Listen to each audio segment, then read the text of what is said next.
So I will start again. So, well, welcome to the Plants and Patents Symposium. Thank you for being here. I would like to thank the Graduate School of Experimental Plant Sciences for hosting this webinar, my colleagues at GeneSprout for helping in the organization, the exceptional speakers that we were able to gather here today, including the panel, which will be partly online, and of course the audience in person and online. So I would like to give you a small welcome and introduction to the topic, mostly actually by giving you a teaser, also to understand, what are really the topics that triggered us into starting this discussion today and having intellectual property also at the heart of the mission of GeneSprout Initiative today. I think technical problem.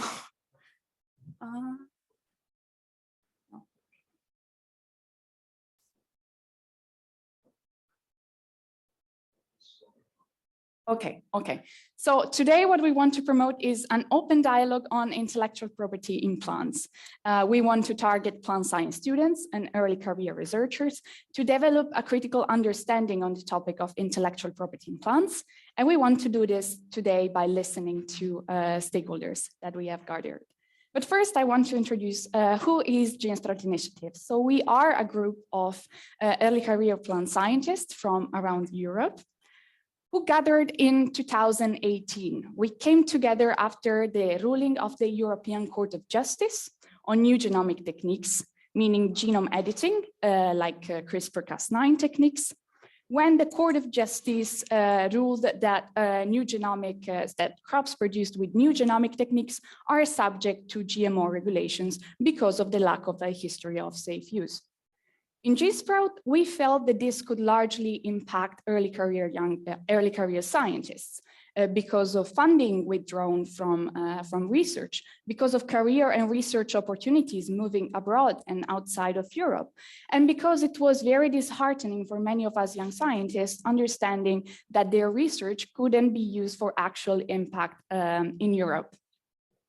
We also felt that early career scientists didn't sit at the decision-making table and their opinion was not considered. And we also felt, as a community of young scientists, responsible for the miscommunication with the public about new genomic techniques. And this is why GeneSprout Initiative, what we do is we want to inform society on new genomic techniques and plant breeding in plants in general. We want to stimulate an open dialogue with the public. We want to give voice to early career researchers and plant science students, and also to be engaged in policy and advocacy at the European level. Where do we do this? Well, we do this with events in person and hosting seminars and symposiums like this one. We do it by moderating debates and also with a number of webinars online. We do this on the socials. You can find us on a number of socials. Here is our Instagram, for instance, where we tell stories and fun facts about plants and make people comfortable and learn about plant breeding and sciences in general. And we also have a number of resources on our website, like small games to learn about plant breeding. So, the topic of today is plant patents and NGTs. NGTs, with that we mean new genomic techniques. And it might sound already a quite confusing jargon for some, but with new genomic techniques, the European Commission means techniques capable to change the genetic material of an organism that have emerged since 2001. And 2001 is when the GMO directive dates back to. So with that, basically, we mean genome editing techniques like CRISPR-Cas, for instance. And why, the reason why this is at the center of the attention politically is that the legislation is deemed not anymore fit for purpose. And this is important because we need to have a future-proof legislation if we want to leverage any possible tool for plant breeding in order to attain the goals of the European Green Deal and the farm to fork strategy. And this is clearly mentioned by the European Commission study on new genomic techniques as well. So this is why this topic jumped up on top of the European Commission agenda that has currently a timeline that started back from actually April 2021 with the with the release of the study on new genomic techniques of the European Commission. And that will come up with eventually a set of policy options to come up with a legislative proposal. So as at GeneSprout, we have been engaged in several of these steps of this current timeline, starting from the European Commission study, in which we released our open letter to the study, which you can find by screening this code. We have participated in person and as a group to the Have Your Say consultation, alongside many other respondents. We were there with our founder, Nikita, at the high-level event organized by the European Commission. We will be consulted as stakeholders for the impact assessment that the Commission is preparing. And right now, there is an active public consultation that you can also participate to as individuals, which will be open until the beginning of July. And we are also participating to that. So, but it is not just about Europe. We have been seeing in the past months, in the past week, a number of international policy developments on genome editing, starting from African countries, changing the legislation to use genome editing in their countries. UK, the first CRISPR-edited tomato that goes commercially sold on the market for the first time. Belgium with field trials with genome editing techniques. And this is, you can see the dates here, is just very, very recent news. Breaking news, India and China, just to name a few. And you can find more also of these stories on our socials, in which we try to monitor what are the international policy developments. But we have been hearing breaking news also connected with the intellectual properties on new genomic techniques. During the opening of the academic year, Luis Fresco and Professor John van der Oost announced that the CRISPR patents at Wageningen University would be given for free for no-profit applications in plants. And this was a breaking news for us and very important as actually this highlights how the access to technologies and genetic material is also at the core of the new genomic techniques policy landscape, as this is essential to be able, in order for these techniques to deliver on the targets for sustainable impact that we actually want them to deliver on. And also it highlighted how the intellectual property landscape around these techniques can greatly impact the public acceptance of new genomic techniques, which in GeneSprout we deeply care about. But then just to do a step back, what do we mean with intellectual property in plants? Well, intellectual property, they are exclusive rights of commercialization. And we have two different systems interplaying at the level of plants. We have patents, which apply to any technology and innovation, required that it is novel, non-obvious, and that it has an industrial application, and it has a duration of 20 years. And a number of things can be patented in a plant, things like a trait, plants with recombinant genes, or methods and techniques to produce a plant with recombinant genes. But at the European level, we also know that the law says that essentially biological products and processes cannot be patented. And this is why in the case of plant varieties, we have another system, which are plant breeders' rights, which concern plant variety as a whole, have a duration of 25 to 30 years, and extend through rounds of propagation of the variety. However, when we speak about new genomic techniques, still clarification is lacking about exactly where plants produced with new genomic techniques would fall into this twofold system. And we hope that the panel today will help us clarify that as well. So, okay, why plant breeders' rights? What is great about plant breeders' rights? Well, there are these two things called privileges, one concerning breeders and one concerning farmers. One is the breeder exemption that creates a sort of open source like model around plant varieties, in which if I am a breeder, for instance, I can use the material of another breeder to create a new variety. On the other hand, there is also a privilege for farmers called the farmer safe seed, in which farmers can propagate seeds on their field and are charged nothing or very little even when the variety is protected. But there is a fundamental debate also on this aspect because this is not taking place in many countries.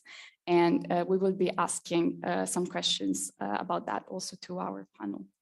But another breaking news concerning plant breeding, plant breeders' rights is actually that this past April, so just 2 months ago, a study was released with a few voices of impact of the plant breeders' rights system in Europe. And that reported, which was very surprising for us, that 93% of plant breeder rights owners in the European Union are actually small breeders. They are small and medium enterprises. And this was very surprising for us, as we often think that intellectual property is something that concerns mostly, usually the large industry players. This study also reported that without the plant breeders' rights system, the production of arable crops, for instance, would be 6.4% lower, and similarly for other crops as well. It was also estimated in the study that the plant breeders' rights system is able to cut the agricultural emissions of about 62 million tons per year. But actually, there is also a very complicated and crowded space concerning the patent landscape that is around CRISPR-Cas9. Which makes it very difficult for players to actually play into this landscape with more than 6,000 CRISPR patents that actually populate this space and about 200 that enter every month concerning patents and patent applications. And it is not just a very intricate landscape of patents and complex, but it is also very uncertain.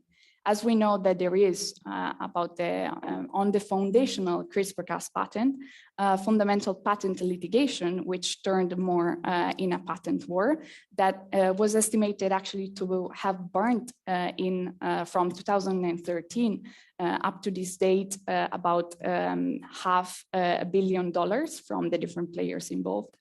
And we still hear news today of different battles being won by one and the other side of this litigation, actually. And this crowded space does not just concern the fundamental patents around CRISPR, but also actually CRISPR patents in agriculture. Here we see, for instance, the network of patent holders of CRISPR-Cas patents in plants and in agriculture, and the several licenses, so the several users, entities that are using their patents with the form of licenses. And this creates a very complex web of licenses. And it helps us, it makes us ask if this would lead to more collaborations between different industrial players or more control because of patents being in the hands of a few. So then when we have our plant, we have understood that there is the overlap of these two systems because a number of things in plants can be protected, starting from traits, genes, techniques, and also the same variety. So the fundamental question that we would like to ask today to our speakers and to understand is if the advent of new genomic techniques will change this balance of this overlap of systems in plants, who will benefit and who will be affected. In GeneSprout, we believe that new genomic techniques can address complex breeding targets in a timely and cost-effective manner. This is why we believe that it is common understanding that they can be affordable even for smaller players, and that they can level the playing field for differently sized companies and even smaller labs. So what we want to understand today and to critically assess is if the intellectual property landscape around these techniques will support this transition or if it will hamper it. And for this, we will listen to the exceptional speakers that we have gathered here today. So, well, thank you for being here. And even though I would welcome questions, I hope that this small presentation was just a teaser because these questions will be best answered by the speakers and the experts that we have gathered here. Okay, now I will leave the floor to Patricia, who will introduce our first speaker.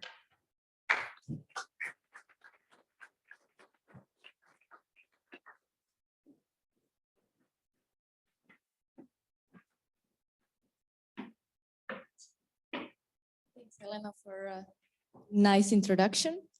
So today's first speaker is Dr. Suraj Jamge. Suraj obtained his PhD in plant molecular biology at Wageningen University. And since 2019, he works as innovation manager at Knowledge Transfer Office at Wageningen University, where he scouts for innovative ideas and technologies and supports scientists in the roadmap towards value creation. But most importantly, Suraj also assists in IP protection, advises on valorization grants, and provides business intelligence support. And today he's gonna explain us how to create value with intellectual property. So Suraj, the floor is yours. Thank you. Just bring this down.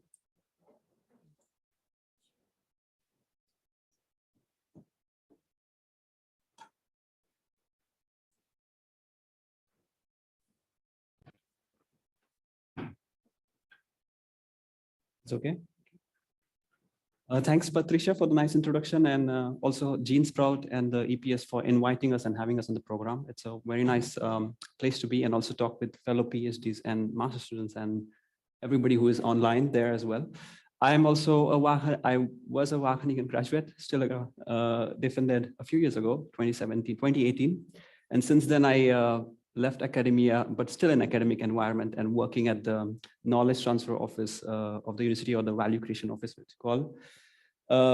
My goal here is to also share how universities as an education system can support knowledge transfer and what are the ways that they create value through knowledge. So I changed the title, but we will come to IP later on.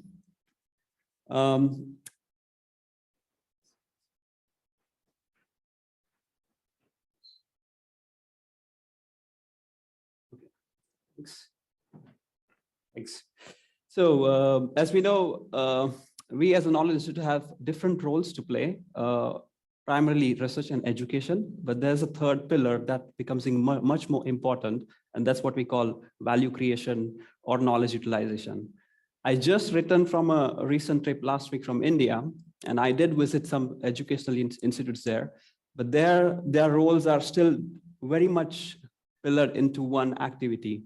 But we are fortunate in Europe, in States, in other part of West, that we play quite different roles. And the third pillar, value creation, is especially important because this is how we can actually bring our results to practice. And this is what also Wageningen University does prominently. So I will share a few next two slides on Wageningen. So I work at the knowledge transfer office, and we chose consciously to name our department as well as value creation just after the third core task of the university. And the department is clustered into 4 main clusters. We do knowledge transfer. This is where everything about how to bring our knowledge to practice happens. For the part that goes through knowledge transfer, sometimes they are fit to go through the entrepreneurial part. So that's where the entrepreneurship comes in. But our strategy and agenda is also for finding answers together. So we also need a campus and an innovation ecosystem where we have our partners and stakeholders that can also add value to the knowledge that we create, and we open up facilities for them. And there's also a knowledge for society part that we focus on. This just gives a little bit of inner working on how the department functions, and it supports actually, so we don't work alone, but we support all the different faculty, the staffs, the 5 science groups that we have here, more than 6,000 employees and 2,000 PhD candidates that we have, plus the students. And knowledge for society is also a very important pillar. And I'm happy that GeneSprout takes this initiative to really have this dialogue. This year, we opened up the Dialogue Center that also runs such programs. So I would actually invite GeneSprout to also engage in a long-term dialogue session on this relevant topic. So talking about knowledge to impact, we did already hear from Elena a few times impact. What I actually like to share with you this is quite a long process. So it's not an individual task that you are involved from the beginning to the end. In many ways, you just cannot be. And if you look back to what has happened with climate change and the policies that have came in place and the solutions that are still waiting to be coming to the market, it has taken a long time for it to come. So direct results and immediate insights that you generate from your research programs, the output that has led to change in behaviors, change in our relationships with different stakeholders and actions resulting to policy changes. And now we are there to see behavioral changes in maybe reducing our emissions from eating less meat to really driving electric cars or finding different ways to reduce emissions. So what I want to say is it's a long and iterative process, and you need a lot of support and a lot of different efforts, and a lot of different actors have to come in together. And this holds true also for the initiative of bringing this CRISPR-related technologies to marketplace. It's also a long road there. I was asked to share a few words on intellectual property because that's also one of the focus areas that our department supports. We do have patent experts, and also in the crowd I see Ruben is here, but in the department that actually prominently help researchers with the with IP-related questions. So in general, intellectual property is a creation of human minds, and this creation could be inventions, literary work of art, design, images, logos, and these are in form of intangible assets. And when you provide legal rights to this creation of minds, that's what we call that intellectual property rights. And Elena in her talk mentioned a few of those intellectual property rights. There are many. They come from patents, copyrights, design rights, trademark. I assume GeneSprout label is a registered trademark. For instance, so is the Wageningen University label. Database rights and confidentiality or a trade secret. So there are different forms of intellectual property rights. And how do you get rights? So for some, you need to register. Some are automatic. So patents that need to be filed, so that need to be registered. For trademarks, that's the case for design rights. But some, such as copyrights and database rights, are automatic, and the durations are different based on what you did. What I didn't show here was the plant breeders' rights, because I know Michiel is going to talk about it. The panel will speak, and you are also going to listen. But this is just to give you a snapshot on what intellectual property rights are. As we have seen, there is you briefly also mentioned about the CRISPR landscape. And I also wanted to mention here, so there is a growing influx of patented inventions. And this is also, there is a strong geological biases in this patented invention. So you can see United States, China, and I think Europe comes in the trails to the third place, the total of Europe. And this is just, this data is just until 2018, the publication. So there's more than 6,000 patents. Every month we see a huge number of patents being coming. But what is also interesting is to see where these patents are actually working on and what these patents are about. What I see is the field is still seeking for technological improvements of its own. So 45% of patents that are being filed, as per this study, shows technological improvements of the system as itself. The applications such as medical and plant use comes in second place. So they also take a big technology. There's also a lot of innovation happening there. But what is also interesting, if you look at this study and other studies, most of the CRISPR patents are prominently owned, like 2/3 of it are owned by universities, so by educational institutes. So if you look at the patent and you find the inventors, you will find they are coming from universities. But that's also quite remarkable in this world. So this technology still is in hands of universities. So how do knowledge institutes such as WUR or in general within Europe creates value through IP? The one way I would like to bring it is to really making the results work for society. And institutes such as Wageningen and many other institutes have IP policy in place that actually ensures how we make use of this knowledge towards society. So we do also have a IP policy within our organization, but basically the principles behind IP is to sort of right before you start working on your projects, even if you're applying for an NW grant, there is sort of an emphasis on knowledge utilization. So even before you become your research activity, there is a focus on, okay, what kind of value can you add towards society? And this can be in form of IP as well. And then, so the IP generation starts during the research of your research programs, followed by protection. Then you can reach out to your university's offices. I understand there are many users coming from different universities. So your universities also have support systems that can actually help you to protect, and they manage and making sure how to best transfer this knowledge to the end use. But this is actually a complete circle in a way that talking about patent. So the patent starts with basically when you have an invention disclosure, you make an invention disclosure early on, and then you seek for a patent protection if it's patentable. As a result of this patent, then there's a whole other amount of support that knowledge institutes have to put in to find commercial entities who would like to use this knowledge to bring products and services.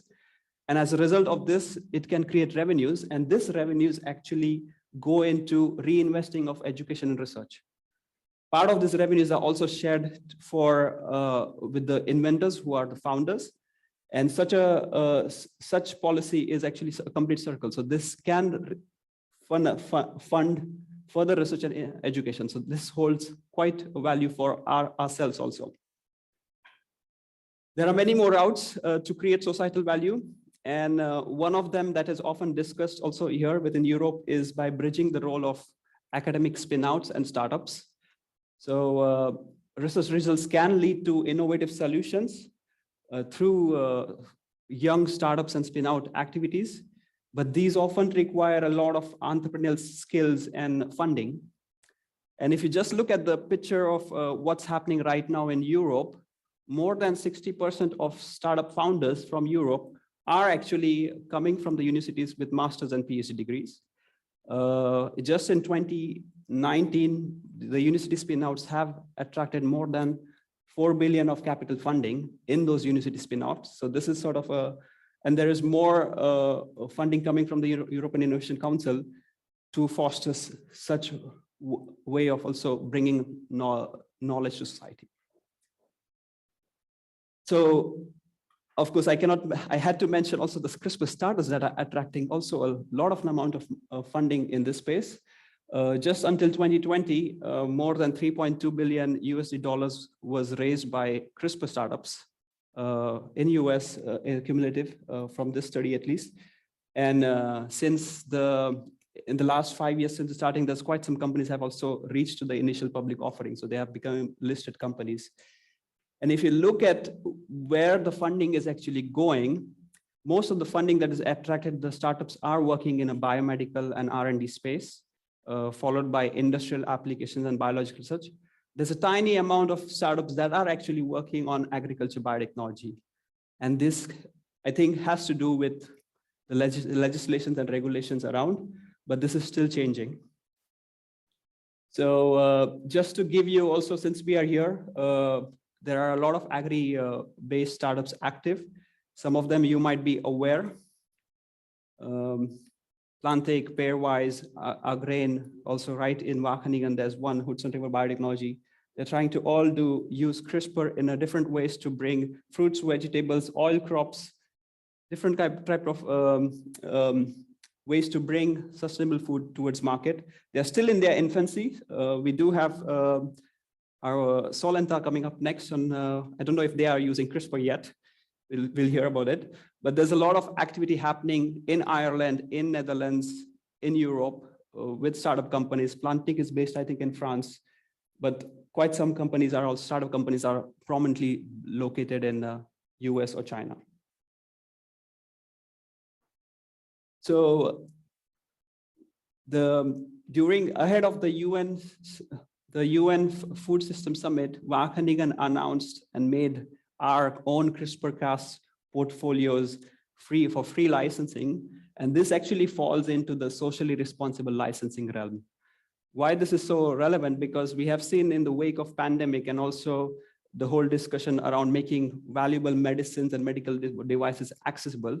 So the Dutch ministry actually asked the National Federation of the Medical Centers to come up with guidelines on how can we enable valuable medicines and medical devices access at an affordable cost when it is needed in the urgency of need. And this resulted in development of socially responsible licensing principles, guidelines that are set for universities and knowledge institutes to adapt and use that. And the decision that we did was also in line with those guidelines to really make accessible such crucial technology to markets, to regions in the global south, where regional non-government organizations, non-profit organizations, research institutes can access this technology, develop crop needs that are fit for the local farmers and the users for that specific region. So I think this was a phenomenal and a milestone decision, and we hope most of the universities step in and this socially responsible licensing is widely adopted. This might change the dynamics moving on, but that's a discussion for the panel. But there are many ways how our university, but in general, knowledge institutes and you can create value, societal value. I just mentioned a few here. And I've listed all different ways that we engage with researchers within our universities. Some of them you do directly, scientific impact by publishing relevant research, but also advising to policymakers, like what we have seen in the wake of pandemic, where direct measures were shared with to the corona management team on how to control crowds, how to behave, how to bring in the necessary products and services towards market. And there are other ways how we can also create value. Also dissemination of knowledge, sharing relevant, having a dialogue and welcoming all different perspectives that we have here. So I would also ask you to continue having this dialogue and welcoming all different perspectives, because I still miss a lot of different stakeholders here. You could have farmers, you could have a wide variety of stakeholders. And I think it's a continued conversation. As I transition to career, so before closing, I actually wanted to also share, since we have some master students and PhDs in the audience, a few things that you might also want to consider yourself if you want to grow in a path towards a non-academic career, also in your own careers. The WIPO, World International Property Organization, runs a program called Youth Expert Program. It's a 2-year program where you can learn more about intellectual property, become a leader, and work in the space of innovation. Are there any master students here or online? Check out the Horizon Europe Young Observer Program. This is actually open for the whole year because we are celebrating the European Year of the Youth. And this is basically, if you're a master student, you can actually overlook how competitive funding is being evaluated, how you can participate and look at how the funding is being assessed, how it is allocated. It's a great learning opportunity. Somebody who would like to work in the tech transfer field or knowledge transfer office, there is actually a Life Arc Funds Fellowships every year. And this is a full year fellowship program that you can do while you're doing your PhD or a postdoc, and you can integrate into one of the offices of the universities and benefit from such fellowships. They will send you to all the different meetings, give you different courses. So it's also a nice place. And of course, at Wageningen Fund University, within our institutes, we run a lot of different funds. For instance, the Mariana van Damme Award that helps you to further explore your career opportunities outside your present research expertise, but also there are more than 27 opportunities that you can actually apply as a student, as an entrepreneur, as to pursue further research on a topic, and also the own Road to Innovation grant that we have. So there's a lot of different possibilities, and I just wanted to share this, that check it out and help. And with that, I think I would like to thank, and I would be happy to take any questions, and yeah, thank you for your time.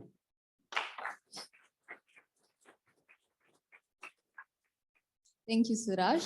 So I just want to mention at this point that if there are any questions online, please type it in chat and we are gonna read it out to our speakers.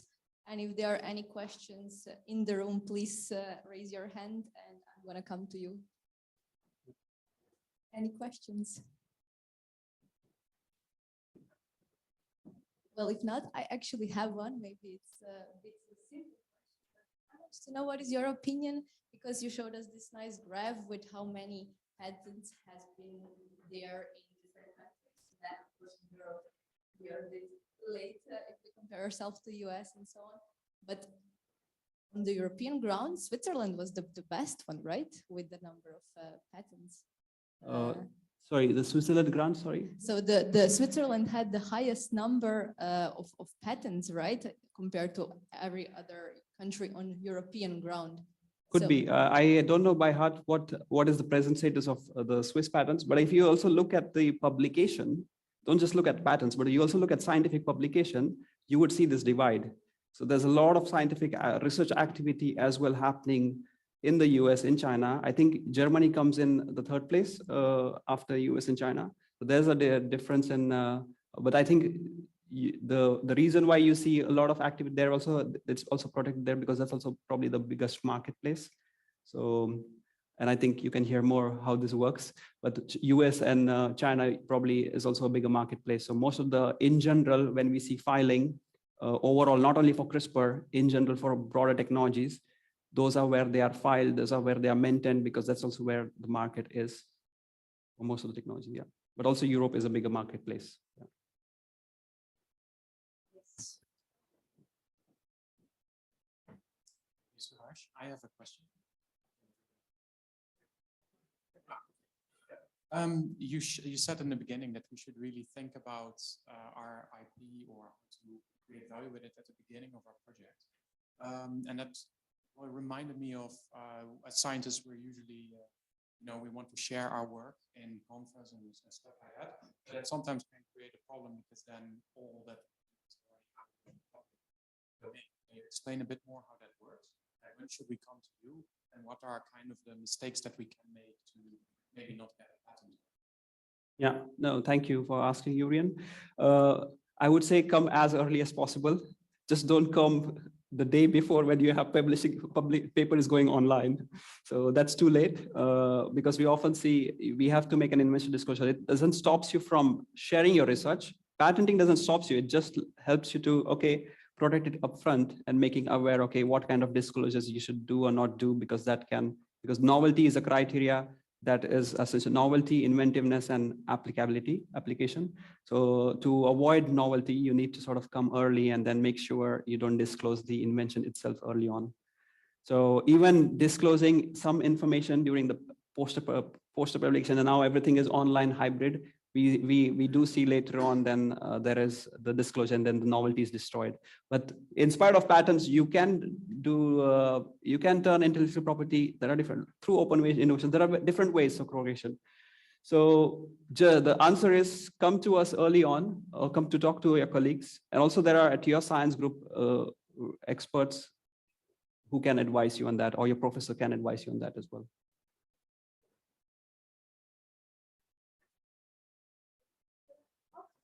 Yes, coming.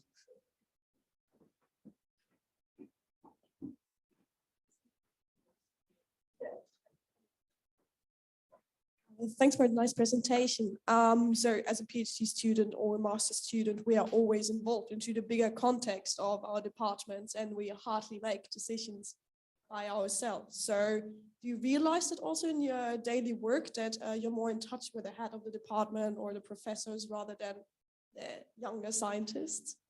Yeah, we actually talk. So I have a few more colleagues. So we are a department, a big department as well. So we often try to reach out to colleagues, but we also reach out to the professors at your group.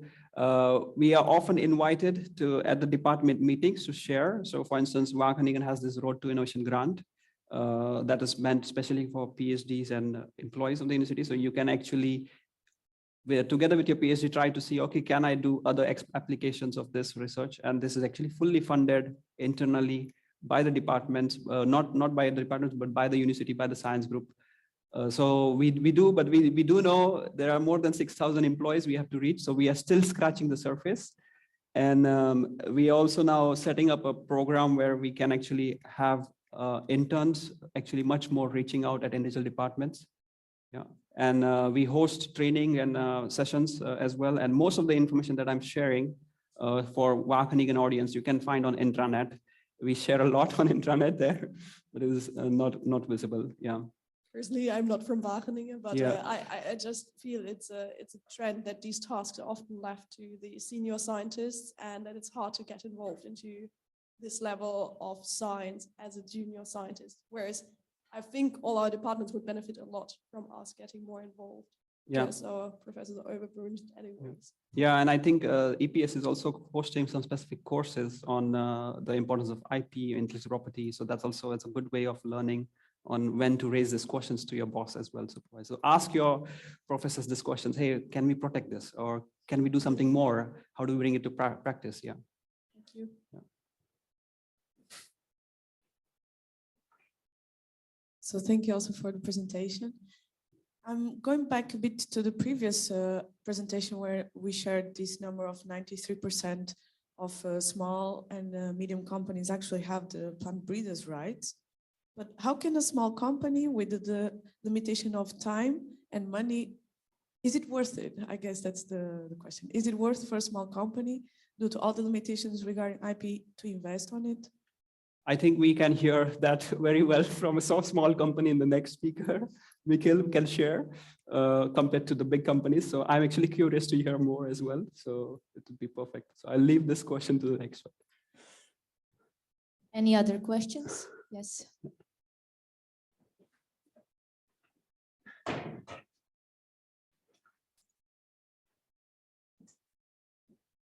Yes, thanks for your presentation. I was wondering, with so many patents, being granted in the CRISPR space, how would you advise a young entrepreneur to navigate this CRISPR space to figure out if what he's wanting to do would even be feasible with licensing issues? Yeah, so it's a bigger question to answer in a short time, but we really look at what the invention is. So just have a conversation, and I don't know if you're from Wageningen or elsewhere. At the regional, at the national level, also there is support, so entrepreneurs can actually reach out to RWO for advice on what they can do and what will be the strategy. Sometimes you don't need IP to start a business, you don't need IP to run an entrepreneurial venture. You can do it, but then you have to be more agile, trying to raise funding, be smart in how you do it as well. But yeah, you don't want to get into litigations after all. So this is sort of but there are different ways to navigate this as well. So some are really complex, but yeah, this is also, so we do advise and we have those conversations early on with the entrepreneur and then advise them, okay, what he should do or not, what is feasible or not, yeah. I assume it must be quite challenging to maintain an overview of everything that's It is, yeah, it keeps on changing as well. And you should realize, I mean, there are 110 million patents in the patent, but not all are, 80% of them, if I recollect, are still out of patent protection. So they either they're not granted or they run their life. So there's amazing solutions out there that you can use, but then you still need to be aware of third-party rights and not infringing other people's rights. So it's a broader question. So, but we do have those conversations with our when it comes with the right team and experts on board. Yeah. Okay, thank you. Yeah. Any other questions? Yes.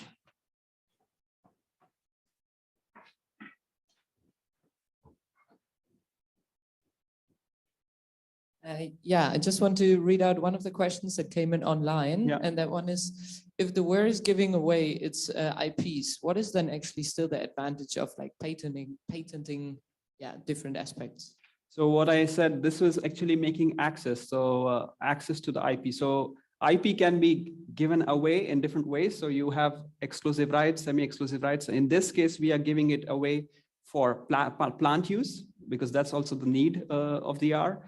And only in the global south for in emerging economies where it will be used for non-commercial applications. Such patents can also be used in other applications, medical use. So this is where we can create revenues, because we need to, patents cost a lot to the university, then that need to be maintained and filed. And this revenues can fund and funnel further research and education. So there is sort of that's why I showed the whole cycle. It's a cycle that also brings in further investment back to fund our own research. Yeah. There has been one more question online. I'll just read it out. Okay. Yeah, the last question that came in was, how efficient are the patents managed by the patent holder?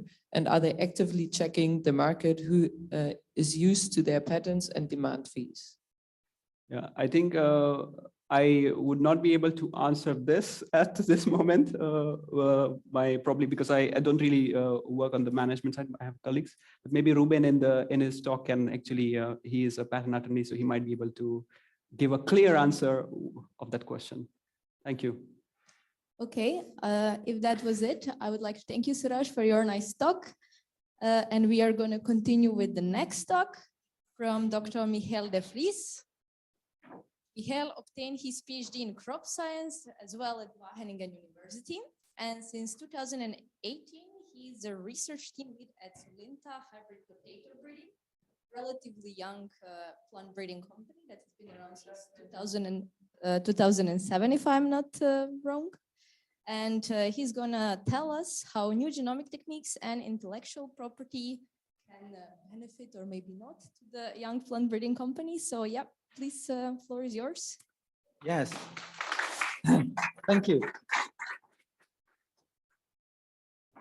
Yeah, just a minute, my presentation will be put up.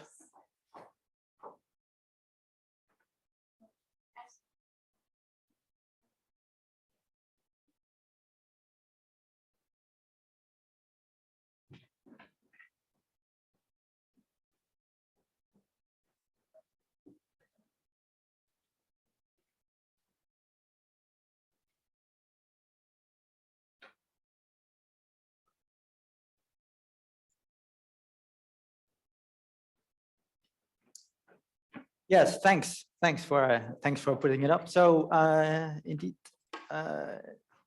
yeah. So thanks for the nice introduction, which means that I can skip my personal introduction. Shortly, something about Solynta, who don't know that. Started up in 2009 from the Euroseeds, a vegetable breeding company. 2011, they went public on hybrid potato breeding. So that is our main focus. So we have developed a hybrid potato breeding company. 2014, we were awarded national icon and developed into a proper company with about 10 people in 2015 when I joined. And last year we had funding rounds of 21 million. And we started a joint breeding program with AVB, a potato starch company, and we have also potato hybrids in submitted for variety registration.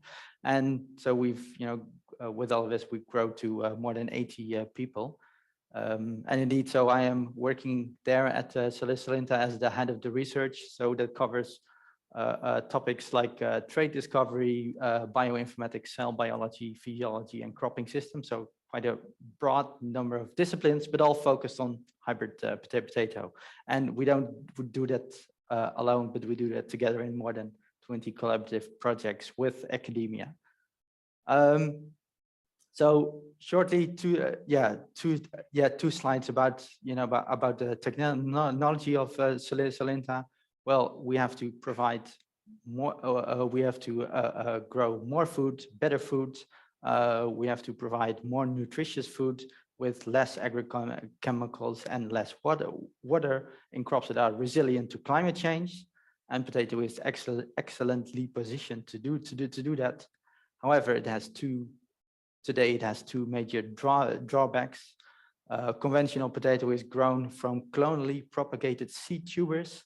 So that goes slow. They are prone to diseases. Also, logistics are quite inefficient, and they are very heterozygous tetraploids, going a bit into genetics. So breeding is quite slow and not very efficient. And as a result of that, farmers are still using varieties of more than 100 years old, which are free of any IP rights, by the way.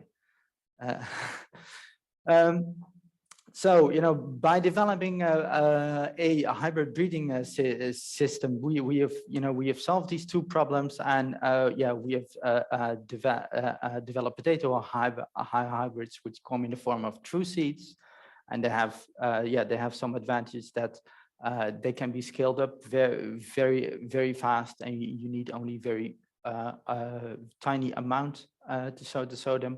So instead of 10 copies a year in a traditional tuber system, you can make thousands of copies a year. So you can go to the market much faster.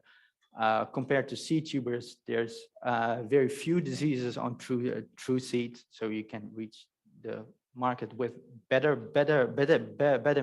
materials. Well, they are much easier to transport, and so your supply chain is much more efficient. So that's one part. So secondly, it was it's all about the genetics, right? So the problem was that these tetraploid genetics is quite inefficient. When you go to diploid potato, which of which there are a lot, creating homozygous parent lines was a problem because there were no plants that could be self-compatible until this Japanese researcher found a wild potato that could actually self. So this was published in 1998. So we have used that knowledge and started to work on finding the cause of this self-compatibility and also using that. So we have used it in a breeding program, developing vigorous inbred lines, and these inbred lines they can be crossed and they yield seeds. So you can see on the picture that that's in those berries. That's where the true seeds are. And in that process, we have looked for actually the cause of the gene the causal gene that created that self-compatibility. And well, this is the 533 nucleotide insertion in the promoter region. That is really where the difference was. And my colleague Ernst and Jan, he's the first author of this paper that we published last year, sharing this knowledge with the public.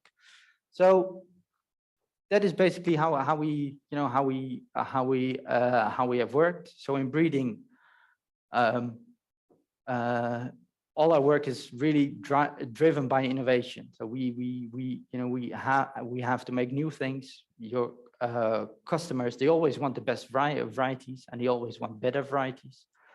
And today they want varieties that are adapted to climate change, less environmental impact, corporate social responsibility. Well, all these things you have to take them into account. So all the number of demands from the public increases. So new traits are needed, better methods are needed, and this is an integral part of the business model of a breeding company. However, you've seen the timelines: 1998, 2001. So long timelines, high risk of failure. We also did a lot of things that didn't work. So so it's a risky business. And you can have an invention, but it's only when you create the value, from that it becomes really an innovation. And how you capture that value, that's the part of your company's business model. So you're not just working as a scientist, but always integrated with the business. So at the moment, well, the previous talker already has shown a number of ways how to protect an invention, but when you have an invention, you need to describe it in a invention disclosure form. And then you have to evaluate with your business people, so not just as the scientist, how to protect it. And then you can, take a decision on how to do this. So that involves already talking not only with among other scientists, but also with business people. So you can decide to share it. Do you want to share share it or not? Or you want to really keep it secret? So if you want to keep it secret, you can keep it as a trade secret, and otherwise it can be patented. So some considerations on these patents. Actually, patents are help you to protect your invention. Not only that you can get a license or obtain revenues from others, but it's also protects you from others blocking you. So if somebody else would have been earlier with hybrid potato breeding and would have had a patent on it, that would have been really really a disaster for our company. So having a patent can be a very good defensive strategy. And you can actually use patents to allow for sharing with other, with academia or with other companies through different types of licensing. If you have a patent, often it's easier to collaborate than if it's only just in trade secrets. Breakthrough innovations, they take time. So between 2011 and 2019, we have had quite a number of presentations in academic conferences, and we were laughed at, really. So people didn't believe this.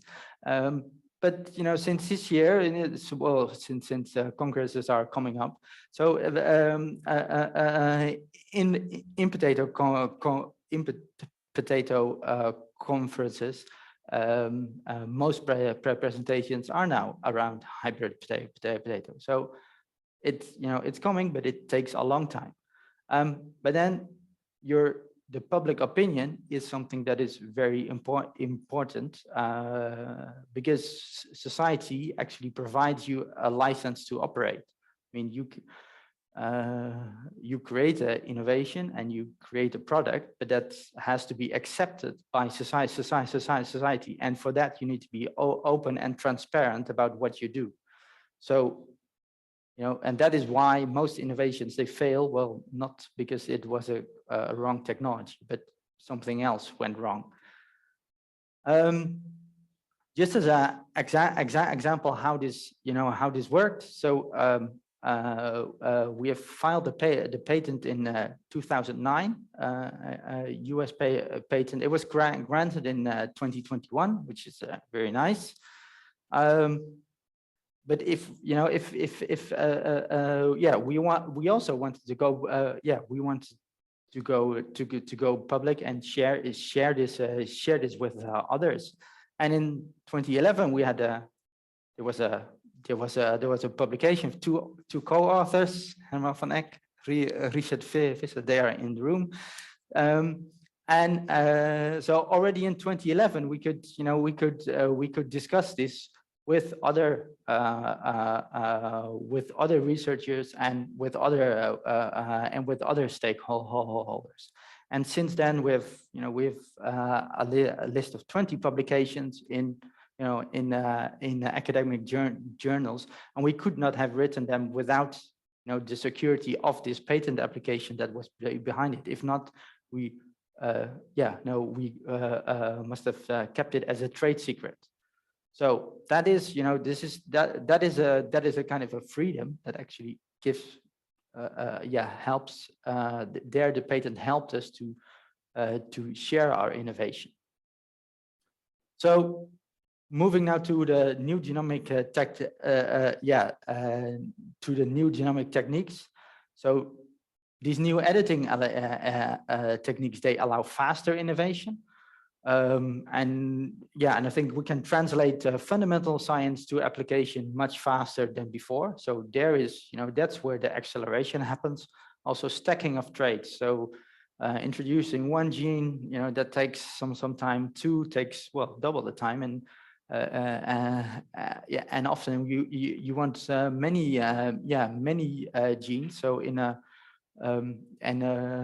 AVB, for instance, our collaborator wants at least 10 resistant genes in their newest potato. So that is that takes time. If we can do it faster, that's better for the market. We see indeed, as was shown before, there is outside the EU is acceptance and deregulation, but we see, well, we can do hybrid potato with these techniques, and we can do also without. With the aid of these techniques, we can go faster, and we see ourselves really as users of these techniques, not inventors. As was said, most of these patents are actually held by universities. So it's really basic fundamental science that, that has developed this knowledge. And we are kind of just users of that. But I think that it works, and I think that there's many examples of applications in the potato. So at least 18 single gene traits have already been proven and identified to show to work with through gene editing. And then, well, if we think, how can we apply this? I think there's two phases. There's really as a research tool and more as a product development tool. And I think these are two really different things. And as a research tool, this is what you, this is similar to what you are used to, maybe in academia, where you do hypothesis testing to see gene X is, it's causing phenotype Y. This can be done through editing techniques quite efficiently. So it's commonly used, and it allows you to faster test all these type of hypotheses. You can also do that in a company, but then you need a specific research license to do that. However, if you want to go to a next step, so develop really a product, then already that there's a certain gene or a certain edit that causes a specific phenotype that you want, and you want to develop a variety that using that technique. So you have to think about stacking of different traits, whether that technically works, and also scaling up. I mean, making an edit in one plant is something, but then selling a bag of seeds, having all these edits, that's something else. So these are important things to think about. And you also need different types of licenses for this to have really a commercial license. So that's something really different than just research. And this takes up resources. I mean, you need to have a molecular biology lab, you need to have bioinformatics support, you need to have these license, and you need to have really a method to bring this to the market. So all this takes, all of this has really a large impact on your business. You have to plan these resources, have to plan all these licenses, have to negotiate them. It has to fit your business model. And from the Solynta point of view, I mean, we are in the startup phase. We have to decide whether we spend it on this or on something else. I mean, if we cannot do field trials with our potatoes, but we can do this, you have to balance this. You have to balance the pros and cons. So yes, you can do a lot with the with these new genomic technologies, but what are some of the challenges? Well, one of the challenges was already mentioned. So there's many different options. yeah, and all the options have their own pros and cons. So do you want only to make knockouts? Do you want to make knock-ins? Do you want to make knock-in whole cassettes? What is the exact application that you want? And what is then the platform that you're going to use? So every few months, there's a new type of platform which is being developed with their own pros and cons, their own efficiencies, because that is something that is also quite important. Doing something once is nice, but if we want to do it routinely, then then efficiencies become really important. So you have to think about which of these technologies fits your specific purpose best.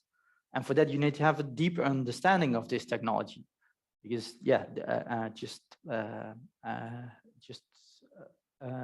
just one can have in the end a very cannot exactly fit your what you want. So, and then there's licensing. Well, there was already talked about. Indeed, CRISPR is very dynamic. That's all. And also one of the questions just came. How can you afford as a company to have actually that knowledge and to follow that whole IP landscape? There's, I think, maybe in the world, even very few people that know this landscape very well. And then if you have a license, the licensors may have very specific conditions. So you can do it only for research, but not for product development. Or if you do it for product development, then in certain countries for certain markets, it becomes quite it becomes quite complicated.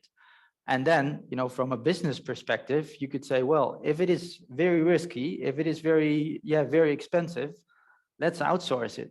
So that, that is something I think that many companies would like to do, to outsource such type of activities. And for that, you always need to make a choice, really from the innovator's perspective. Okay, we want to make something new, we want to make new inventions, but it has to fit with your business, and it has to be aligned with your resource planning. So this is, that brings quite a lot of tensions and interesting discussions in your company. Bring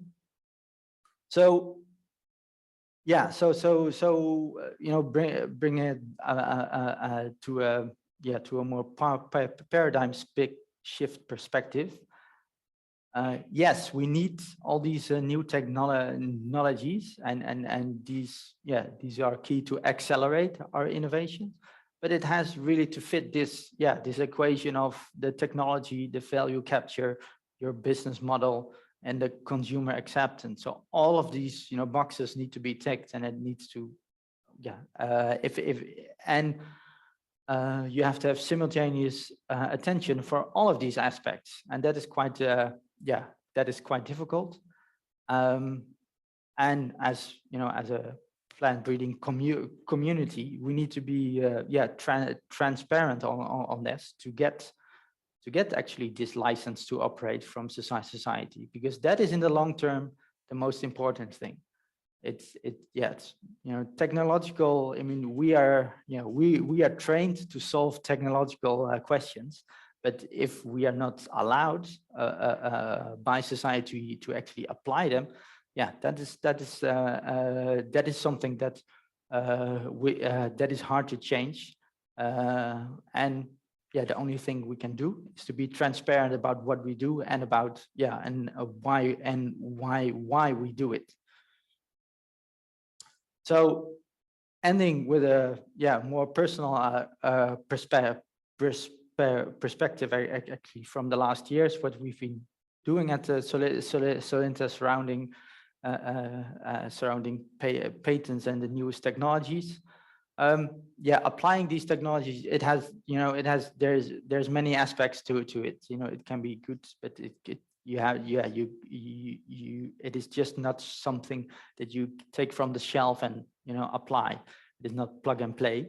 And to really make that realization, it is not enough to be just a scientist. Well, being a scientist is already quite difficult, but then, you have to read and talk to the experts outside your field, and develop real language to talk to your the salespeople, to talk to the legal people, the policymakers, and the consumers. And the last thing is the most difficult one, that you have to accept that it takes time and that you're not in control. So that is indeed often the most difficult one. So in conclusion, Solynta can do hybrid potato with and without these new genomic techniques. With we can, we can go faster, so it supports the acceleration. Patenting can be a very powerful option to share your knowledge. But when you want to shift really paradigms, you need to invest a lot of time and money. And when you apply these, all the different pieces need to fit. And when looking back, and when you work in such a young company, you must be a jack of all trades to know all of these different topics. So with that, I'd like to thank you for your attention. Any questions?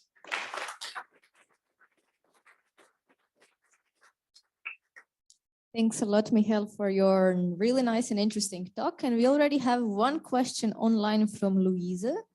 And she says, it seems that public acceptance for NGTs in agriculture is quite important for research and plant breeding.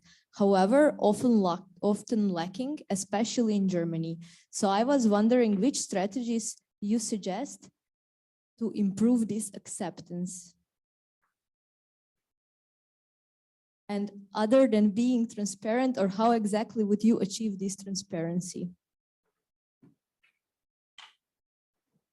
Yeah, so, one part of being transparent is, as a company, participate share part of your knowledge. So through academic collaboration, through writing scientific articles that are open source, you can share part of your knowledge in which you tell really what you do. Often companies, they are afraid to share a lot of their knowledge because most companies say, yeah, everything is a secret. Well, you know, there's quite a lot of things that you can share. So yeah, this is one way to open up, and also, yeah, going outside, not hiding in your company, but, you know, participating in the public discussions. Yeah. Thanks, Michiel, for the nice presentation. But one thing I was missing in your presentation is the fact that would you have been able to reach the stage where you are now if you didn't have had patents? Yeah, very good question. Well, probably not, actually. No, probably not. Because if we would have not have had patents, we would have needed to do everything, you know, have everything under a trade secret. So that means we could not be able, be open about it. So attracting funding, attracting collaborations would not be possible. So I think, I think it's a good suggestion that I think without the patents we would not be able to go this far. To follow up on the first question as well, because you mentioned that you share a lot of your data with scientists and you write publication, of course, but that usually stays a bit within the scientific community. Are you also reaching out to the general public to talk about your inventions? Yes, yeah. So indeed, you know, there's different channels to reach different stakeholders. So for instance, we are doing something that could maybe have a large effect on a number of, whole group of farmers in the Netherlands. So we have since quite some years, we have open discussions with seed potato farmers in the Netherlands, and we invite them to come to see us, and we also invite them to come to see what we do. So those are really the farmers. We've also worked with the Rathenau Institute to do a study on the ex ante impact of our invention on the whole potato value chain, which was then presented to the members of parliament in the Netherlands. So that's another channel, trying to reach those groups of stakeholders. So different stakeholders, different channels. Yes. So my question relates a bit to what was asked before from you, because you were talking a lot how having patents gave you the opportunity to publish your knowledge essentially in the broader scientific community. But for me, the way you said it, it also sounded very much like we had to patent it because we were afraid others would patent it or find it faster than us. And that gave the security to have investment flowing into the company. But that's kind of not an argument in favor of patents, because if you wouldn't have patents at all, then you would also not be afraid that a competitor would patent before you, right? So it's like, for me, a bit of a strange argument in favor of patents. So but then the discussion would be, so what would be other ways to kind of capture and have returns of investment on R&D investments? Because you were ahead in research, you would have launched a product first probably anyways, because you were the experts, right? It's just like a thought experiment, because somehow this was very much in like assuming patents still exist as a concept. Yeah. Thank you. Okay, thanks. I think there was one more question online.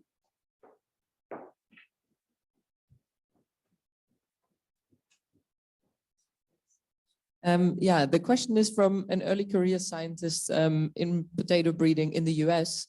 And I'm not even sure if he or she is asking, how does your patent on hybrid through potato seed breeding influence breeding programs in the US and globally? How can small breeding programs gain access to this method? Very simple. Talk to us. Yeah. I mean, gaining access means that we have to start talking how we can arrange access. Easy, and short answer. Nice.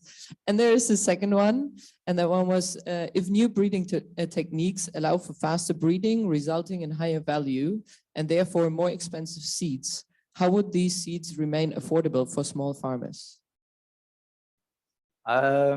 Seeds. Well, seeds are not about the price; it's about the value that they return.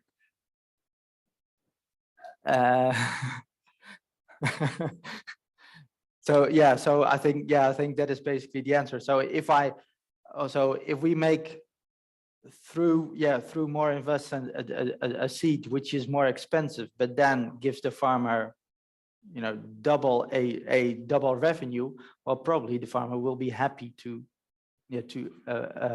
spend more money on the seeds. But I mean, farmers are not obliged to buy our seeds; they do that voluntarily.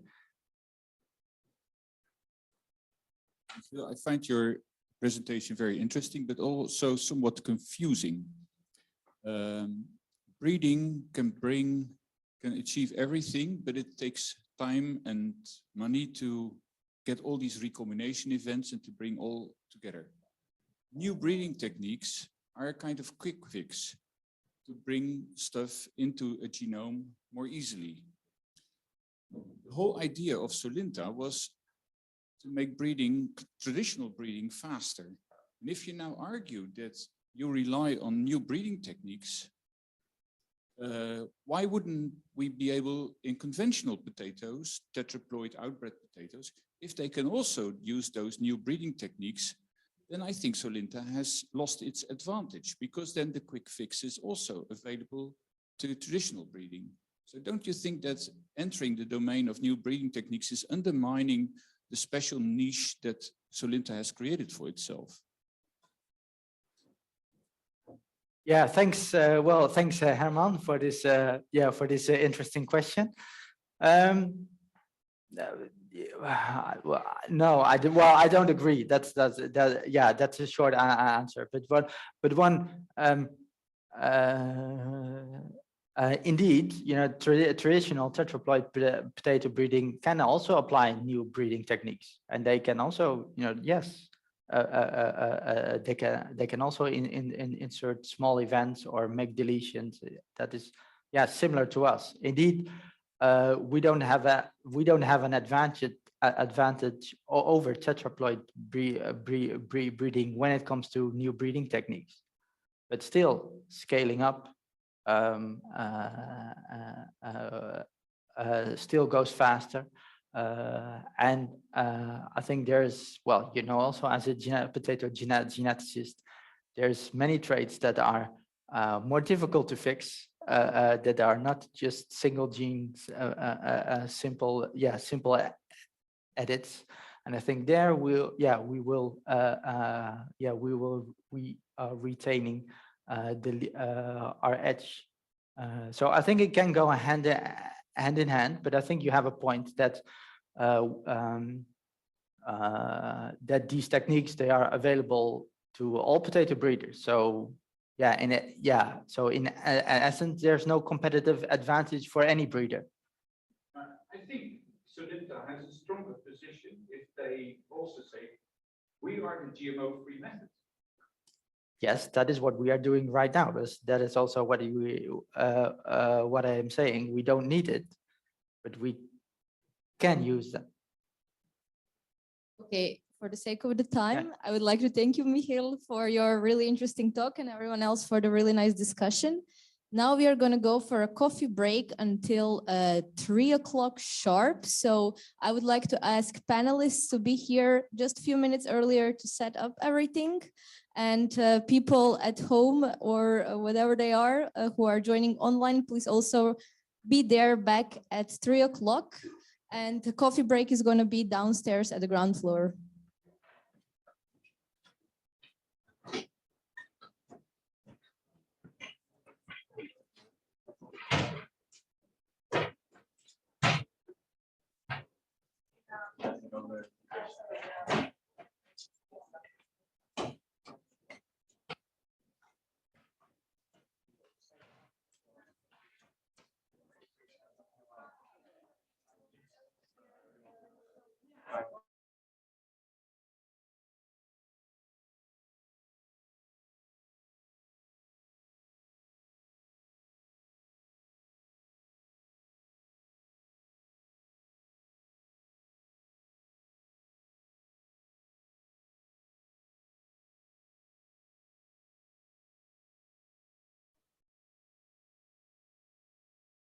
Can it be your microphone settings?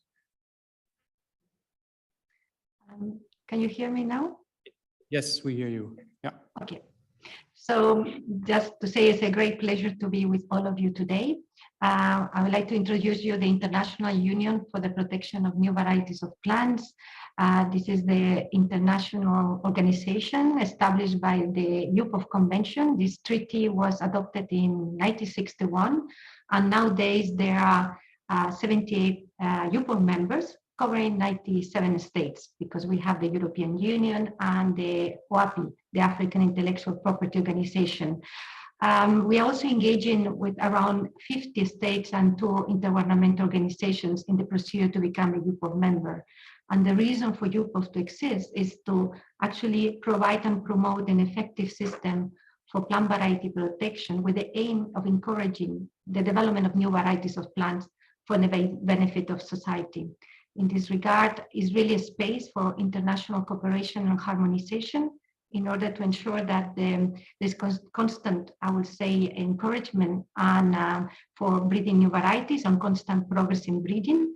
And in that regard, in order to answer to some of the challenges that we have nowadays in relation to food security, mitigating or addressing climate change, and offering opportunities for trade and development. Thank you for the opportunity. Thank you, Yolanda. And then for our last online speaker, welcome Szonja Csorgo. I really apologize if my pronunciation is not okay, but she's the Director of Intellectual Property and Legal Affairs at Euroseeds. Yes, hello, good morning to everybody. Can you hear me? Yes. Oh, perfect. So my name is Szonja Csorgo, and indeed I work for Euroseeds, which is the European Regional Seed Association. So we are an association based in Brussels, and as an association we have a regional membership which consists of national seed associations and seed companies. So it's basically a dual membership. We also have companies who are directly members of our association, and we also have seed-related businesses who can actually participate in our work. Obviously, I think you heard it also from the previous speaker, from the breeding industry, that IP is one of the most important topics in our association's work. Because of course, plant breeding is a long-term endeavor, and it's very time-consuming and also requires a lot of investment. So there is a need for IP because the product of plant breeding is of very high value also from an economic, a social, and an environmental point of view. But it's a product which is very easy to copy. So IP protection can help to actually conserve this value and to provide a possibility for breeders to have to recoup their investment. So what I do actually is I deal mainly with IP protection and access to genetic resources within the association. My background is legal, so I'm not a scientist, I'm not a plant breeder, but I try to follow up on all the IP related issues within the association. Thank you. Thank you, Szonja. Then I will shift our attention to the two people on the stage, and I'd like to start with introducing Martin Brink. He's a policy advisor at the Center for Genetic Resources here at the Wageningen University. Good afternoon, everybody. My name is Martin Brink. I'm working at the Center for Genetic Resources in the Netherlands, the CGN, which forms part of Wageningen University and Research, and I'm sure many of you know CGN. At CGN, our main activity is the maintenance of the Dutch National Gene Bank, plants and animals. We keep about 25,000 accessions of plant accessions and about 300,000 samples of mainly semen of animals. And well, as for the plants, we are mainly keeping the accessions in the form of seeds, but we also have an apple collection, a live apple collection, and some of our apple trees can also be found on the campus here in the small farm. Apart from keeping the National Gene Bank, we're also involved in supporting activities on in situ research and on-farm conservation in the Netherlands, supporting farmers' organization protecting traditional varieties, and also supporting organizations in protecting crop wild relatives kept under natural conditions. And another very important pillar of the work of CGN is policy advisory work, especially in the field of genetic resources policies. We're supporting the government in international negotiations. We support the government in implementation. And one very specific aspect of our work is that we are carrying out the work of the national focal point on access and benefit sharing on the Nagoya Protocol, of which many of you have heard already, probably. And International Treaty on Planetary Resources, Food and Agriculture. And well, that's also a very important part of the work of CGN. And as for me personally, I'm working on that part of CGN. And although I'm working on policies, I'm not a lawyer myself. In contrast to Szonja, I'm a scientist. I studied tropical crop science. I graduated here at Wageningen University. I did work for years in plant-related projects in Netherlands and abroad.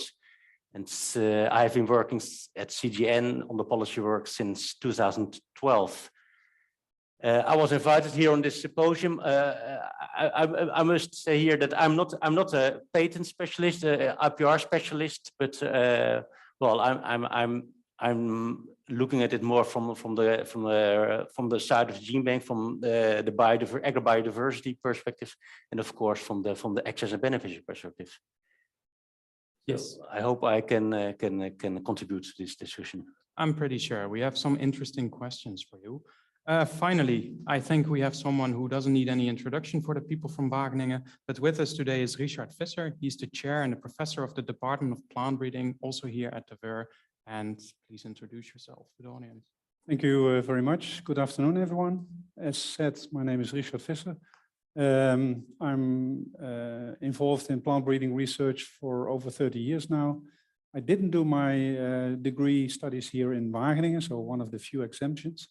I did it in Groningen, biology, but nevertheless, I think here is the Center of Plant Research in the Netherlands, and we are the only plant breeding group at university level within the Netherlands. So that means that we have to, let's say, collaborate and do collaborate with a lot of external parties on many different topics. Our main strength lies in breeding for vegetables, potatoes, and ornamentals. And we have experience because we have a number of varieties as plant breeding, but we also have quite a number of patents. In fact, I think we have something around 40 patents, and I'm co-inventor on 25 patents. And I think it has already been mentioned, but I can stress it again. It's very important to have protection of your knowledge and of your findings and of your material. Because that's a way to, in the end of the day, we are not a breeding company. We don't make money actually with the breeding work we do, but that's the way to make money from your inventions and to at least decide what can be done with your inventions. And you can give it away for free, or you can ask a lot of money for it and get filthy rich if you want. So everything in between. So there are a lot of things which are very important to keep track of having IP or plant patents, and yeah, what is the best, and whether the new genomic techniques are still fitting, let's say, in the legislation and the rules we have currently for IP and also plant breeders' rights. Well, that remains to be seen, in my opinion. Yeah, thanks for that introduction, Richard. I want to stay with you for the moment because we have talked a lot now about patents and plant breeders' rights, and I'll ask Yolanda in a bit to explain us a bit more about plant breeders' rights. But I think first we need to answer a question that hasn't really been answered yet. When we CRISPR a plant, does it fall under a patent, or would we use plant breeders' rights? Well, if you if you would do the actual events of it, and you have the invention of having found a new gene or a new function of a gene, then you could patent it.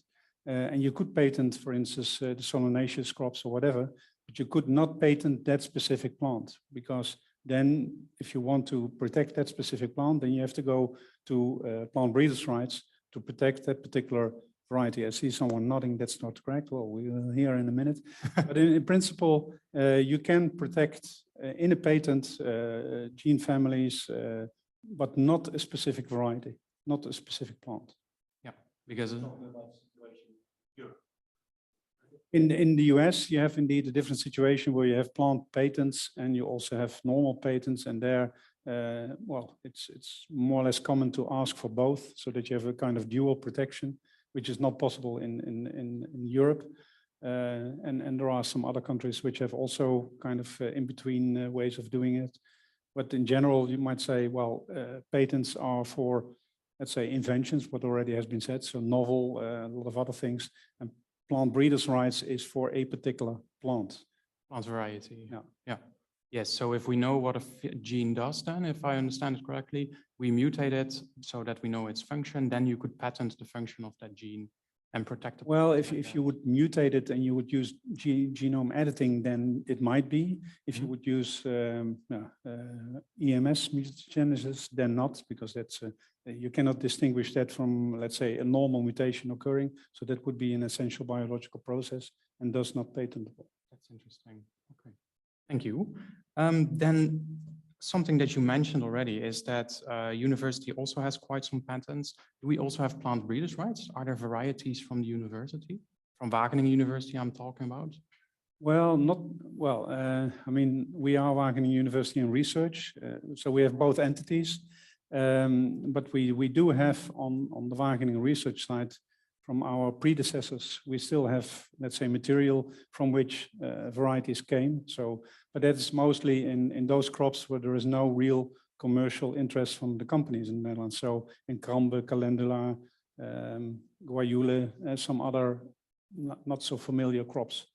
If we have something in potato, for instance, then we are not going to ask for plant breeders' rights ourselves, but we think it is suitable for a particular market and thus a particular company, and then we offer it to them if they want to have it or not. And then there is a kind of rule of thumb that more or less half of the earnings will come to us and half the earnings will go to the company, but they take care of all the commercial aspects of it. Okay, okay. That also is quite interesting then, and that brings me to the next point, because at least for the university, research is mostly funded by public money. And there can be, some people might say that since we are getting paid for by the society, what we should do should benefit society as well. And I think some people might think that getting a patent or plant breeders' rights might be counterintuitive to that, to bringing benefit to society. What are your views on that? Well, I think the idea that most research is funded by, let's say, public funding at the university is a bit, well, obsolete, outdated, because in all kind of different programs nowadays, companies have to be involved, even within the pure fundamental science projects like NWO, which is maybe good, but to a certain extent not so good, because even if you pay only 5%, then you still want to decide where the research is going. So in that sense, and then there are specific rights. So if you pay 5%, then it might be that you have a first right to talk about maybe acquiring a license or whatever. But if you pay 50%, it might be that, that you own it, or that you at least have a much bigger say in what's going to happen. Yeah.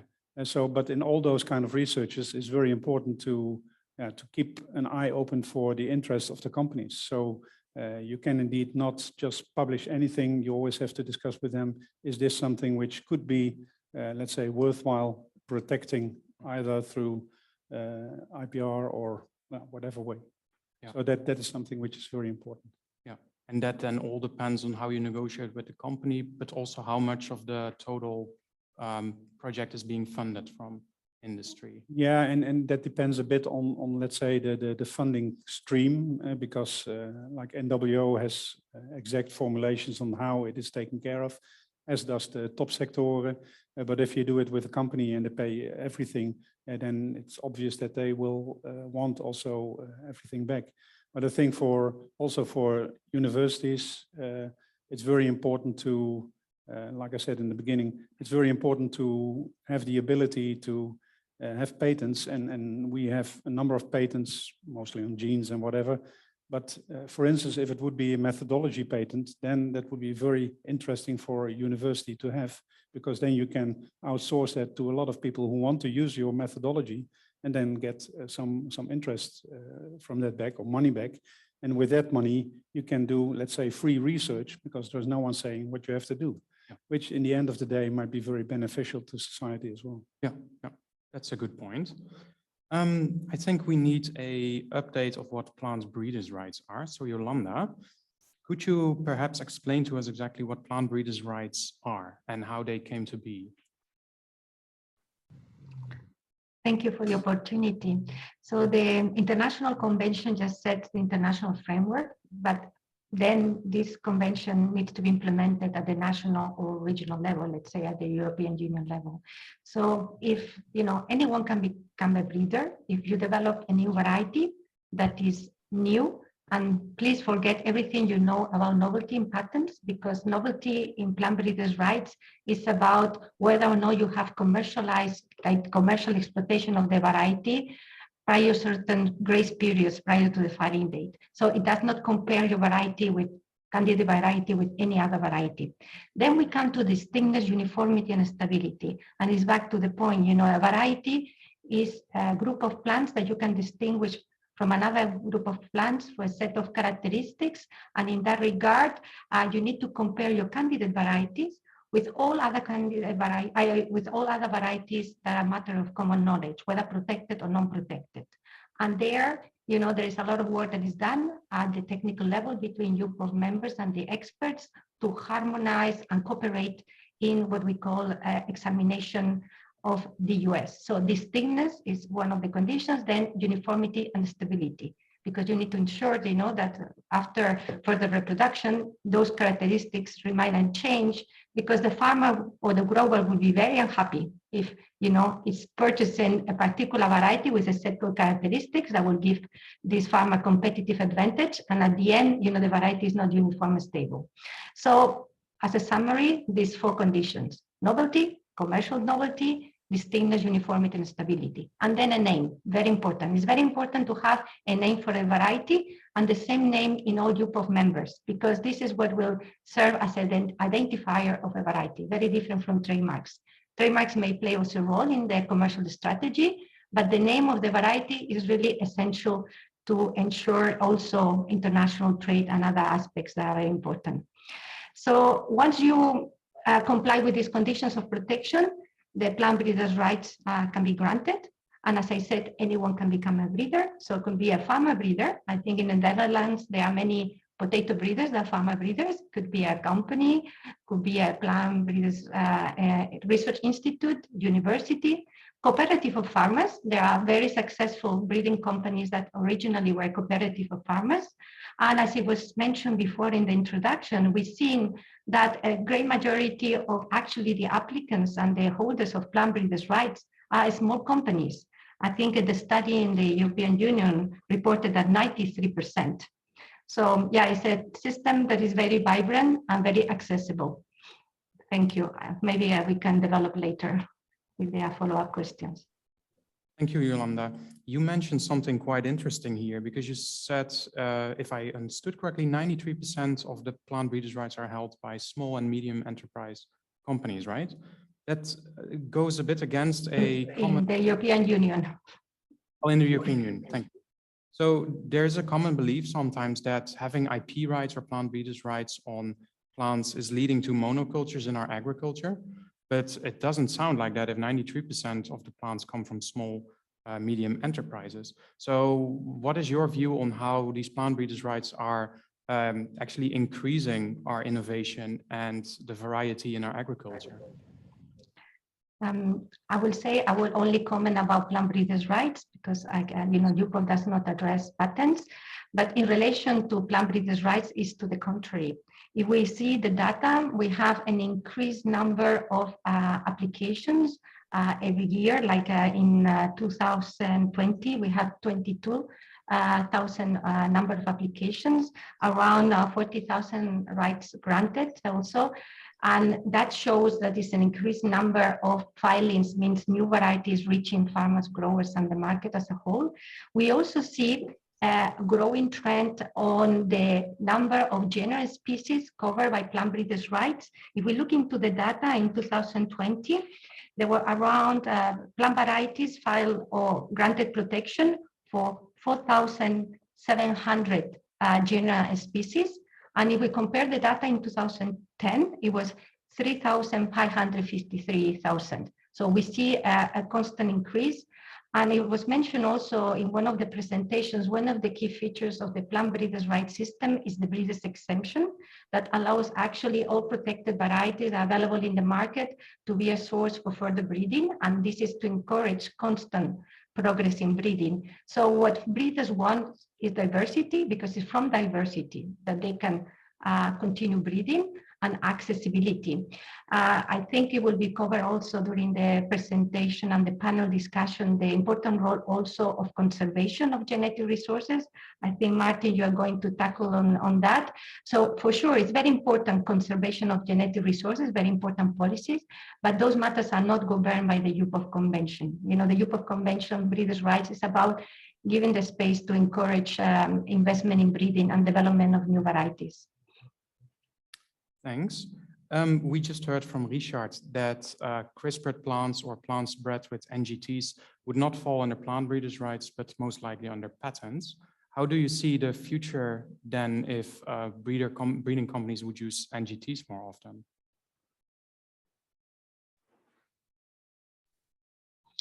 What I would like to share with you is that there is a constant work in UPOV. You know, the governing body of UPOV, the UPOV Council, gives guidance and future direction of the organization. And if there are any developments that are important for the impact of society, matters are raised at the UPOV level to engage in providing guidance and development of new, clear, I will say, explanations on the UPOV Convention. We are not addressing how any new technology may be protected by patents. This is outside our scope. But what we also are working is in providing further clarity on the notion of essentially derived varieties under the UPOV Convention. As you know, there is this concept that was introduced in the 1991 Act of the UPOV Convention, and the key objective of introducing the notion of essentially derived varieties is to create incentives for a diversity of breeding, diversity of breeders, and the different breeding techniques that may be used in a breeding program. The UPOV Convention is neutral about the technology that is used to develop a new variety of plant. It may be traditional breeding techniques, modern techniques, or a combination of both. Normally, this combination of both. The important thing is to ensure that there is incentive for all type of breeders and all type of breeding. And in this regard, currently there is a new, I would say, proposal to provide further clarity on the guidance on essentially derived variety, because that means, in general, in a breeding program, you may use a diversity of sources and varieties, and with new breeding techniques, it may be possible for more rapidly and quickly to develop a new variety that could be suitable for protection, just using one single variety. And in this case, there is a lot of discussion in relation to monoparentals, you know, in the case of mutation, whether that would be considered an EDV, because in those cases, it's predominantly derived from one single variety, and then you know, the essential characteristics that are retained, the differences are a result of derivation. We have a lot of discussion to ensure that breeders can sit into the table and reach agreement, both those who use these traditional breeding techniques, but those who use modern techniques. So they can find suitable ways forward to ensure that the varieties reach to the market. In the case of an essentially derived variety, if it's that variety considered as such, you can protect it the same way as the other varieties, but then to commercialize the essentially derived variety, you will need the authorization of the breeder of the one single variety that you have used for obtaining that essentially derived variety, if the initial variety is protected. So very important always to protect varieties. Very important to sit in the negotiating table. Thank you, Yolanda. I'd like to shift now to Szonja. We've heard the perspective already of the university and why it's important for us to use IP. Can you tell us a bit more on why patents and plant breeders' rights are so important for industry? This topic we heard already a bit before, but I still like to hear your opinion on that. Yes, of course. So I think I mentioned briefly in my introduction that, of course, the outcome, so that the main outcome or the result of the breeding work that is carried out by the companies is, of course, new plant varieties that they want to put on the market and sell to the farmers. And of course, there is a lot behind that new variety. There is a lot of time that was invested. There is a lot of financial and other resources that have been invested. So the product itself has a high value, but it's not only an economic value, but it's also an important value for society, because of course it contributes to food security. And it also carries an important environmental value, because in many cases new varieties are capable of tackling a lot of environmental and other challenges. So all that value and to be able to continue creating that value requires a possibility to be able to recoup the investment that was put in the development of that new product. So that is the reason why IP is needed. And as far as the different IP rights are concerned, in principle, the IP right that has been used traditionally by the industry is plant variety protection, so plant breeders' rights, because the result is a plant variety, and a plant variety per se can only be protected by plant breeders' rights, at least in Europe. So, so that is the main IP right that the industry has been using. And of course, it has a lot of advantages for the sector. It's a sui generis IP system, which has been created specifically for this sector. And that can be seen in the different features, which were also mentioned by Yolanda.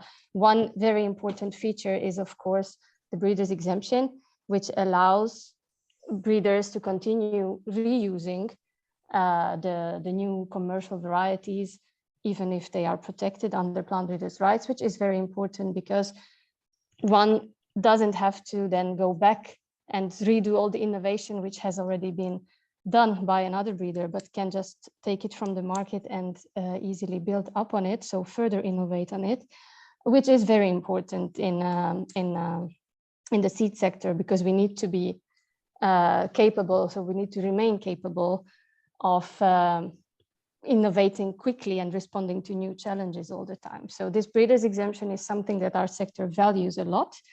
But at the same time, of course, plant breeders' rights is making it possible for all the companies to still recoup their investments, because it very importantly protects them against copying their work, which is, because it's self-reproducing material, it's easier than in other industries to copy the end product.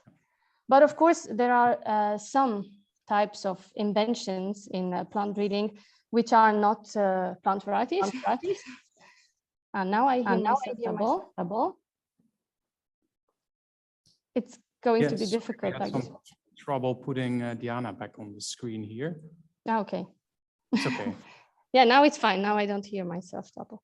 So yeah, now I was just mentioning that there are other types of inventions in the work that our member companies are carrying out, which are also innovative, but they cannot be protected by plant breeders' rights, because I'm thinking about some breeding methods or some traits that have been developed, which genetic markers that have been identified, which are not plant varieties. So obviously they cannot be protected by plant breeders' rights. But still, there is a lot of innovation behind potentially, and that might require also some sort of IP protection. So for those types of innovations, patents offer a possibility to recoup the investment which has been put in the development. So that is why our members actually use both IP rights depending on the case, depending on what is the actual product that they would like to protect. I would just like to come back to something that you said, because for plant breeders' rights, the goal is indeed to create new innovation, because other companies can use your variety, but you hold the rights to that particular variety. But with patents, once you patent it, you have to ask for a license to be able to use it. So I know that patents are supposed to encourage innovation, but then only if companies are actively sharing licenses. Is that also something that's happening within the industry, or how is that arranged? Well, in principle, for all IP rights, licensing is a bilateral matter. So it is to be arranged between companies. But because of the specific nature of our industry, and because, of course, patents have been coming into the seed industry, let's say, as of the late 80s or beginning of the 90s. So, and they haven't been there before. So the breeders were used to dealing with plant breeders' rights, and the infiltration, so to say, well, maybe it's not the right word, but the fact that patents emerged also in the field of seeds and plants started to be a little bit disturbing from a number of the companies, simply because of the fact that they were just used to using all commercial varieties which are out there without any need to check the IP status, and let alone to talk about any negotiations for having access to the genetic material. So that created, of course, some discussion and a lot of efforts to try to see what can be done about that in order to facilitate or to rebalance the two systems, to make sure that even in cases where a patent might be relevant in a particular situation, the fact that there is no breeder's exemption in patent law, but there would be a breeder's exemption in plant breeders' rights, that is of course an imbalance, and how to put that balance back. Of course, there are some national laws which include some sort of a breeder's exemption, which allow for the use of the genetic material for breeding, but still, in case you still have the patented element in your new variety, you need a license.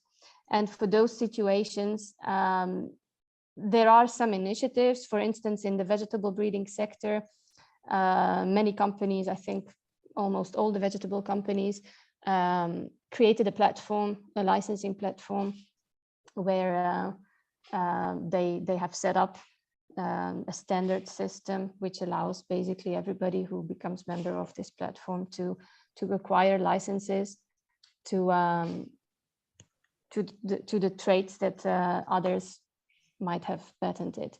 So there are such initiatives which facilitate access to patented material. Okay, thank you very much. I think that's quite nice that there's a platform that you could join then in order to basically have an overview of the patents that are on specific varieties. That's how I interpret that. Is that kind of correct? Yeah. Yeah. Okay, thank you very much. I'd like to shift now to Diana, because we've heard now the position of universities who create plants, the industry that creates plants, but we're not actually the ones that are growing them, farmers are. So I was just wondering what CEJA thinks about patents and plant breeders' rights on plants. It would be hard to say what CEJA says in general, just because anytime I enter into one of these discussions, I find myself really as an auditor, as a person who needs to take this occasion to learn. Because it is truly a kind of a mysterious world, even for the farming community. I am not completely sure that farmers go into their choices completely aware of everything that is behind the concept of patent and even plant breeding rights, which is a pity, because I really believe that this is it is really one of the choices or the type of knowledge that we're missing that would really, really strengthen the farmer's position in their choices, in the freedom of choice, and in making the best suitable choice for their own farming system. This is the other thing I would like to highlight. It's always a very complicated exercise for us to find that common ground on which we build our positions, because we represent a huge diversity of farming systems, of farming territories, of farming products. So for there to be like a single answer that puts everyone around the table and has everybody agree on a concept is not always the easiest task. It is one of the ones we work the most on, but definitely not the easiest one. So when it comes to plant patents and I really believe that this is where we actually need to use much more time to build, to fill in the gaps, the gaps, especially for the younger generation of farmers, to have a greater cooperation, even when it comes to this breeding system, to understand what is really necessary at grassroots level. These are plants that will go into our fields and that will build our own competitiveness in the market. And I really believe that there could be a lot of potential, like unexplored potential there too, for the farmers to use this as something that can help them gain a little bit more space in the value chain.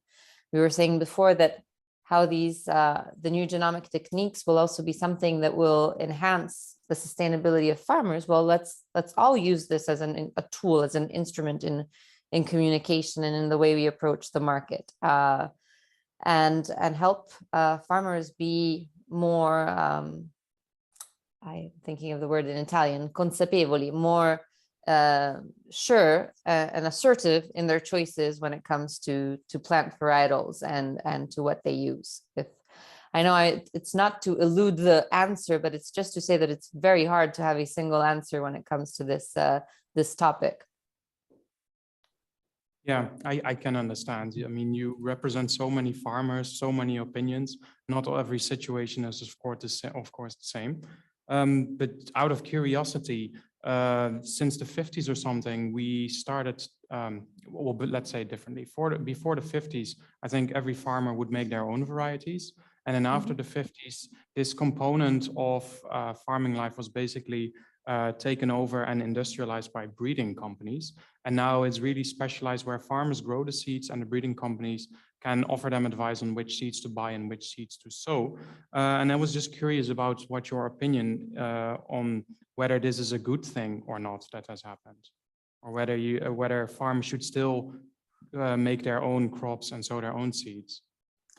Well, in general, the farming system has gone through since the 50s a huge revolution. We've changed the machinery we use, we've changed the varieties we use, we've changed the chemical products we use.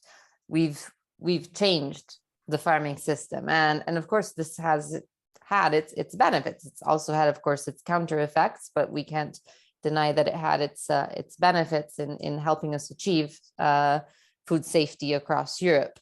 Does this mean that was completely and 100% the right way to go? No, otherwise we wouldn't be having a huge debate on making the farming system more sustainable and more ecologically stable right now, or with a less negative impact.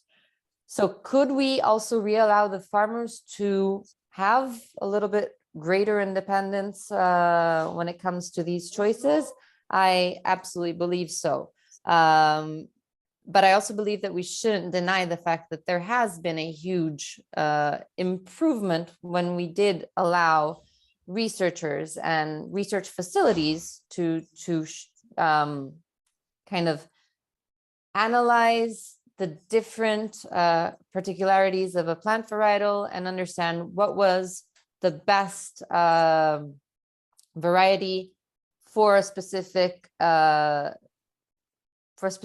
effect. Like if we were looking at productivity in areas where there was water scarcity, and so when it becomes something that helps the farmer also find the best variety for his own conditions, I find this an excellent alliance. But this is where I believe that it needs to be an alliance.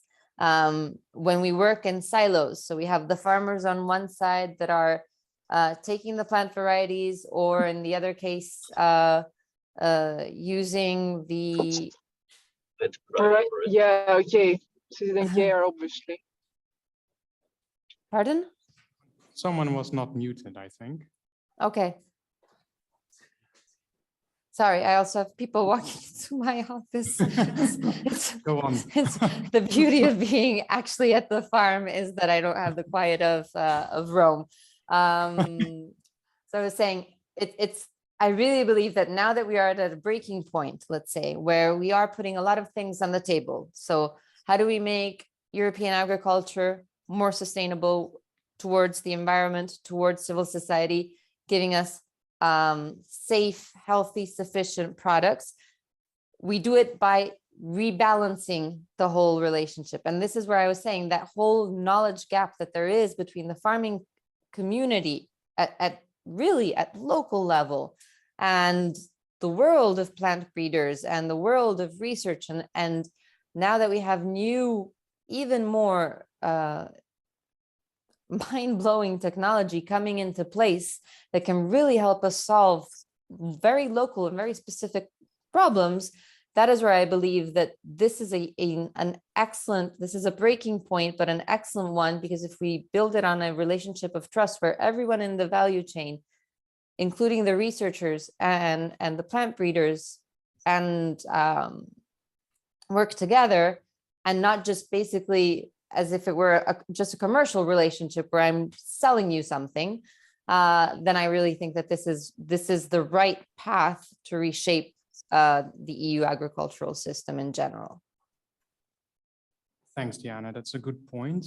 In view of the time, I will move on to our last topic for now, and then afterwards the floor is open for questions from the audience. So you can already start thinking about it.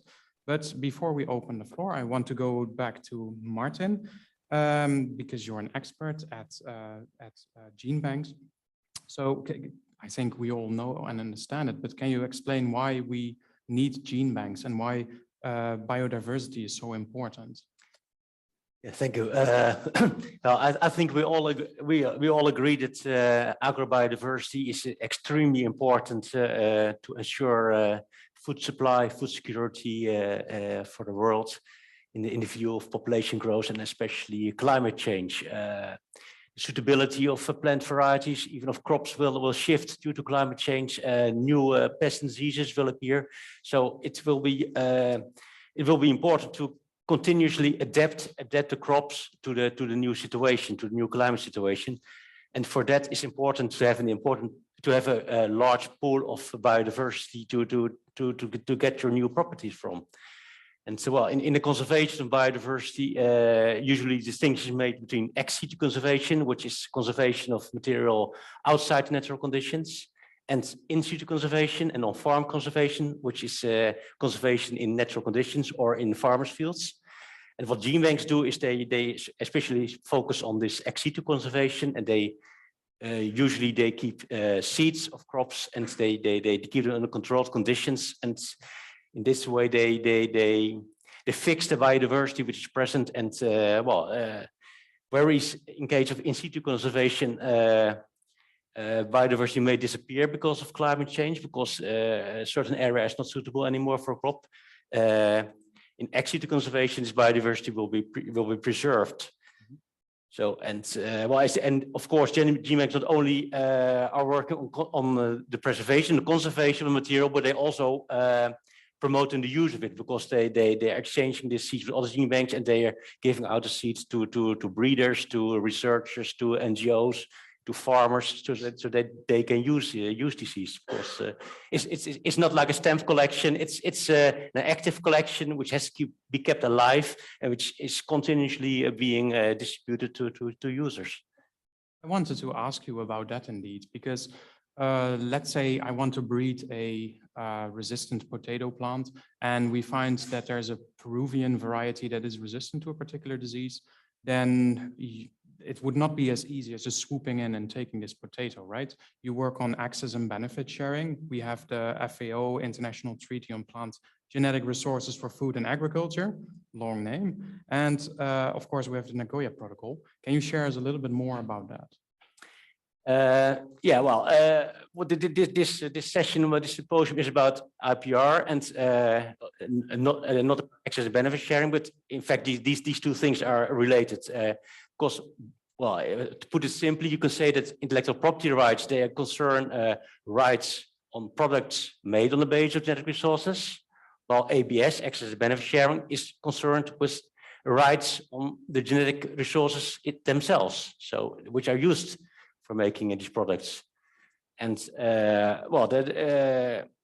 actually the ABS system has been developed as a response to the increased role of intellectual property rights in the second half of the 20th century. And at a certain moment, the situation arose that products based on genetic sources were not freely available because they are protected by intellectual property rights, while the genetic sources which are used for making these products were freely available. And well, especially developing countries, they were concerned about that. And in this way, the ABS system was developed. And well, the Nagoya Protocol is best known, and the Nagoya Protocol is the default system for access and benefit sharing. And basically, the Nagoya Protocol prescribes that countries have sovereign rights over the genetic resources. And when you want to go to a country to get, for instance, this potato seed in Peru, you have to contact the Peruvian government and to ask for permission to take these seeds and use them for your research. Well, this system was, in first instance, it was based on, it was mainly used for pharmaceutical industry, for cosmetic industry, which went out to take one plant and used it for research and made one product of it.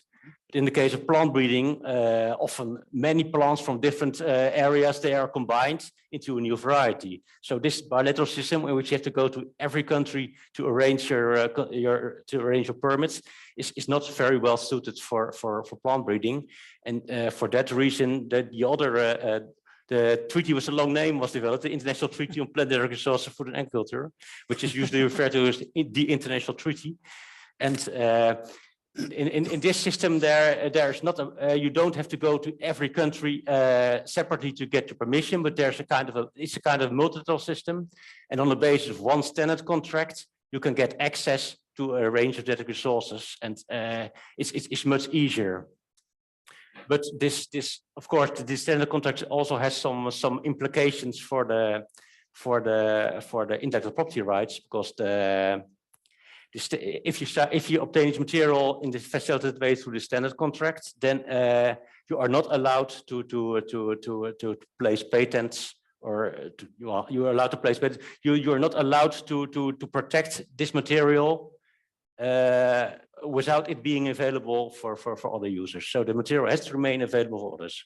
Yeah. On the other hand, if you make a new product on the basis of genetic resources, you are allowed to place patents on it, but then you have to share your benefits with the multilateral system, and then you don't have to share the benefits with every country where you obtained material from, but there's a kind of international benefit sharing fund where you deposit the money, and this money is then used to finance projects in developing countries. Yeah. Yeah, I'm a bit spoiled because we talked about this on Monday already, but you mentioned then that if we get a patent on a product that we got through the treaty, then you have to pay a monetary compensation to the country of origin, because you take that kind of variation off the market, if I say it correctly. And then if you create a new plant variety, that's still available for the public to be used in other crosses. You cannot through this international treaty, you cannot take diversity from the market. The material itself and the properties within the material, you cannot patent it. So if you get this material, this resistant material from Peru, and you use this gene which confers the resistance, and you put it in a new variety, you cannot. Of course you can predict its variety, but you cannot patent this property, because it's from a natural source, and it's not patentable. So you're not allowed to do that under this contract. Okay. Okay. Of course, the whole new variety you can protect, but not this specific property. Yeah. So let's say we would make this resistant gene in a plant variety, then it is possible to patent it, but not the original plant. Even this property you cannot patent it. No, no. Okay. Okay, that's pretty cool. Okay, that was kind of the moderated session. I would like to hear some questions from the audience now. In case you have any questions, we have a very nice panel for you with many different viewpoints. So if you have a question, please raise your hand, and then before you ask your question, please introduce yourself, mention to who you want a question to be directed to, and then ask the question. Who wants to start? There is a question online, so maybe I can read it out loud. Online. Louisa says, thanks a lot for everyone's interesting input. I'm a PhD student at Max Planck Institute for Plant Breeding Research in Cologne, Germany. I have a question for Diana and Szonja. How can breeders trace back and benefit from patented varieties, for example, which have only small indels derived from CRISPR, once they are grown outdoors and might cross out with adjacent other varieties? And how is this regulated, controlled in the EU at the moment? Who wants to answer that question first?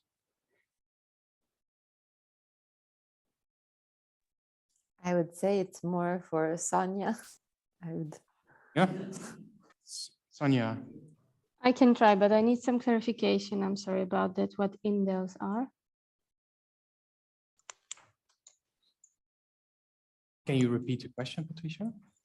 So the question was, how can breeders trace back and benefit from patented varieties, for example, which have only small indels, small nucleotide changes in the DNA derived from CRISPR once they are grown outdoors and might cross out with adjacent other varieties, and how it is regulated, controlled in the EU at the moment.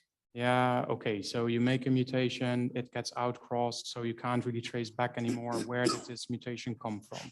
That's the question, right? Yeah, that's a good question. That's what I understood as well. Yes, okay. Thank you for the clarification. So, well, I think that there are maybe two sides to the question as I interpret it, because you might want to ask it from the point of view of the breeder who has the patent, and also from the point of view of the breeder who wants to use the material. How can you trace things actually? So the one, I guess, is more in the question here, the one who would have the patent on a specific trait. Yeah, how can they trace whether it's there? As I said, I'm only a lawyer, I'm not a scientist, but I assume they have some technologies, maybe some markers to trace whether the trait is present in a particular material then which is used by a competitor, to know whether their patent is being, I wouldn't say infringed, but whether their patented product is being used or not by a competitor. It's not regulated, I would say.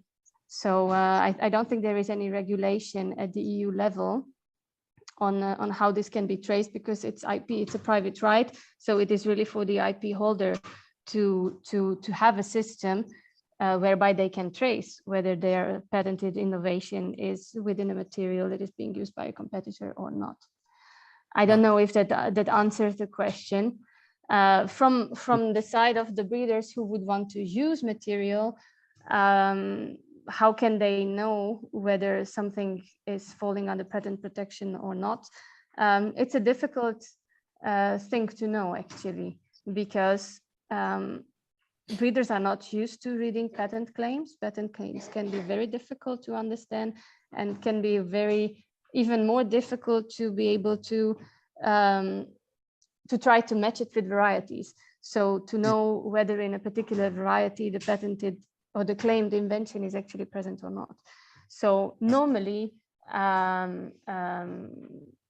some bigger companies might have people in-house who can do these kind of so-called FTO, freedom to operate searches, but obviously smaller companies don't have that capacity. So they are in trouble because they really don't know. So either they risk or they avoid the material. So those are the two strategies that you can have.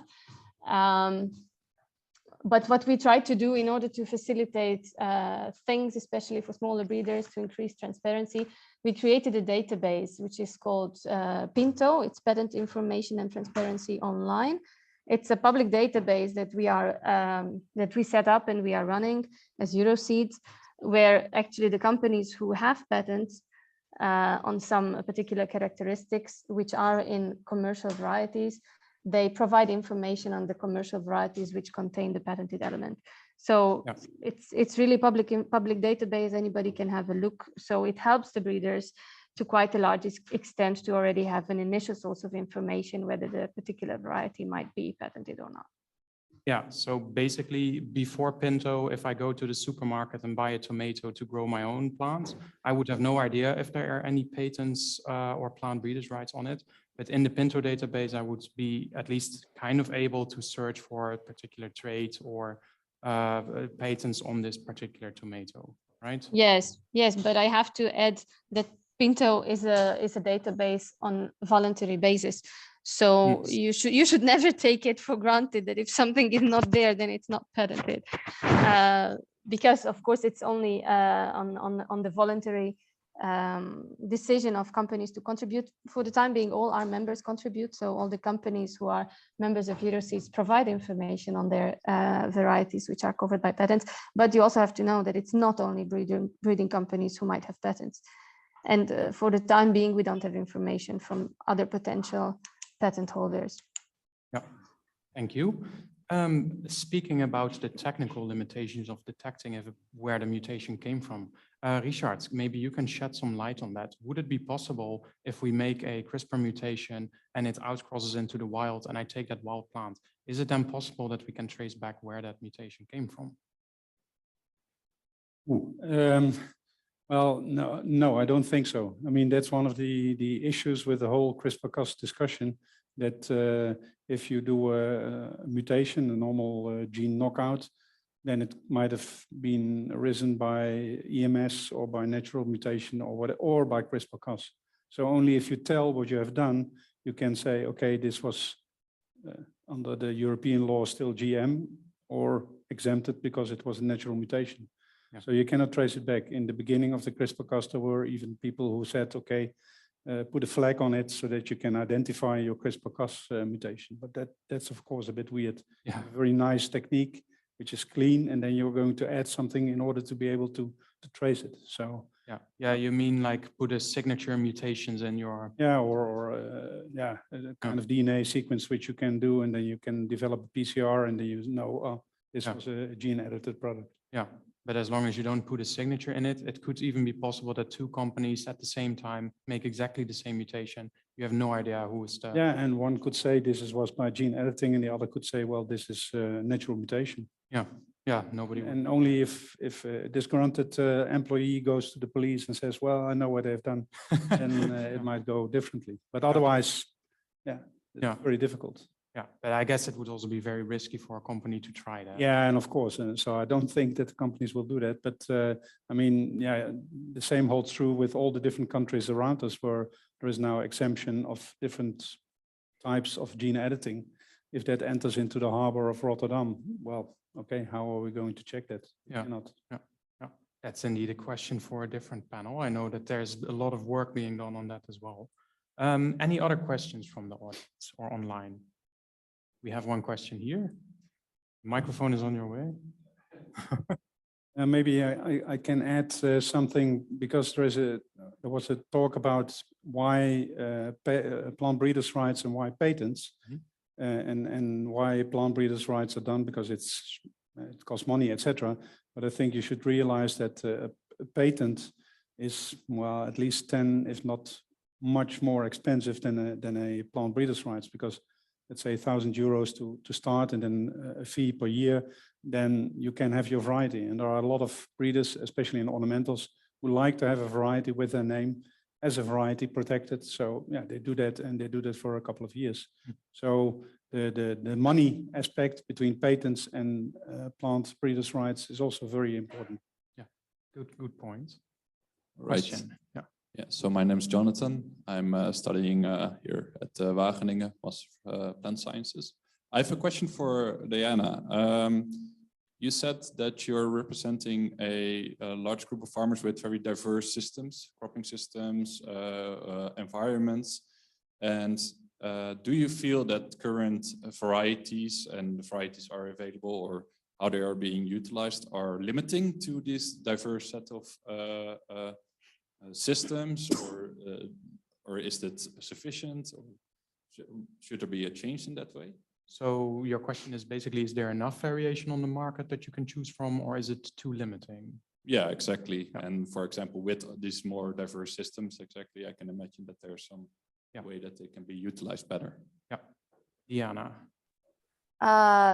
Very good question, and I will probably ask my members next time I see them. I would say that in general, the feeling is that right now there is the sufficient amount necessary for the job that had to be done up till now.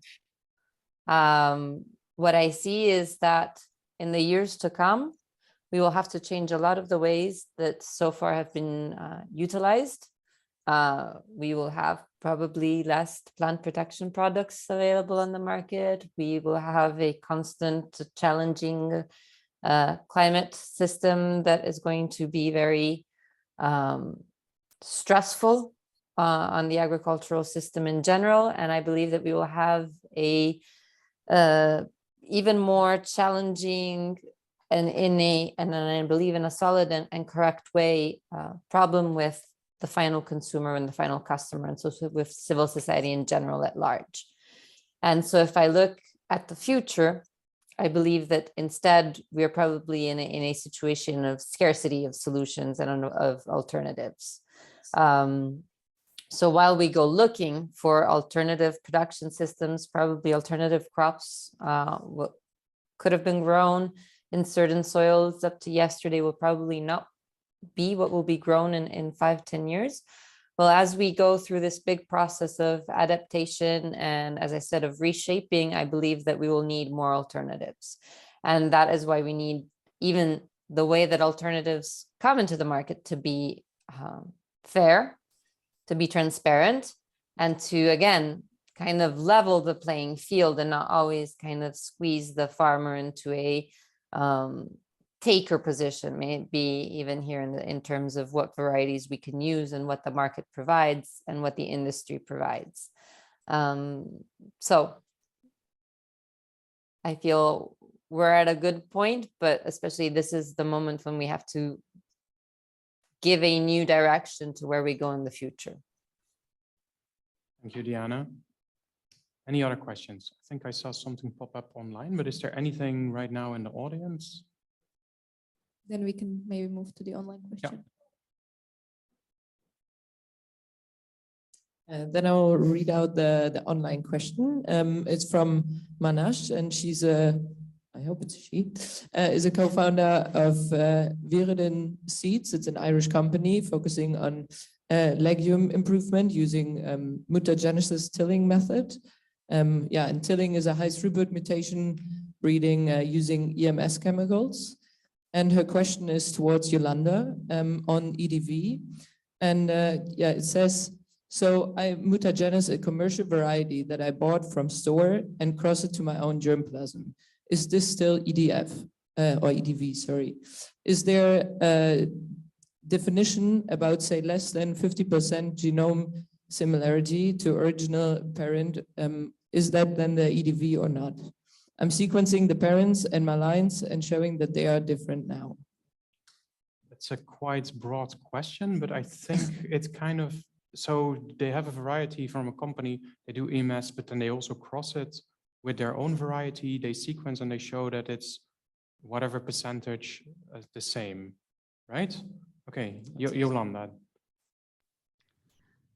Thank you, Manash, for the question. I cannot comment on a particular case, as you can imagine, because it's a matter about breeders' rights and potential enforcement of breeders' rights. But what I could share with you is that even in 1991, the UPOV Convention already explained the methods that could be used to obtain essentially derived varieties. So, for example, a selection of a natural or induced mutant or of a somoclonal variant, the selection of a variant individual from plants of the initial variety, but crossing or transformation by genetic engineering. Those were just examples of different methods that it is possible to obtain an essentially derived variety. So this is why now with new breeding techniques and other breeding methods that are being developed in the future, so it may be important to clarify the three elements that will be key to arrive at an initial assessment whether you are in front of an EDV or not. Will be first whether that variety is predominantly derived from another variety. And in relation to your question on the percentage, there's some work that has been done by international breeders associations, and maybe Szonja can develop a little bit on that. I know the International Seed Federation has developed some guidelines that can recommendations, because at the end it's a matter between breeders to reach agreement whether there is predominant derivation or not. And when there is some evidence, whether through molecular techniques or other techniques, that a variety is predominantly derived, like a very high percentage from another variety, one single variety, then the question is whether it retains or not the essential characteristics of the initial variety. That's the other element. And this, you know, there is another matter that gets into the picture, is that you need to remove the characteristics that come from the actual method of the act of derivation. So that means if in the act of derivation, let's say through the mutation, there is already some change in characteristics, maybe even an apple could be a change of color of the apple fruit, that change in characteristics should be disregarded because those differences come from the act of derivation.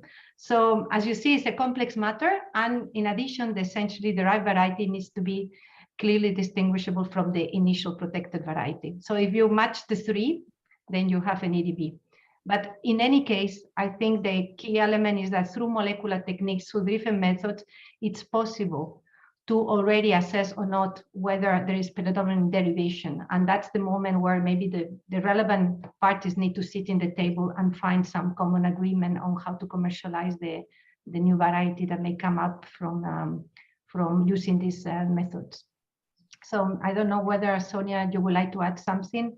And I was just maybe checking whether you can share a little bit more what the breeders are doing to organize themselves and to provide further clarity in relation to... I would first like to come back to the apple because I didn't get that. And I think I saw some confused faces. So if you have an apple with a different color, did you say that is already enough as a new variety or not yet?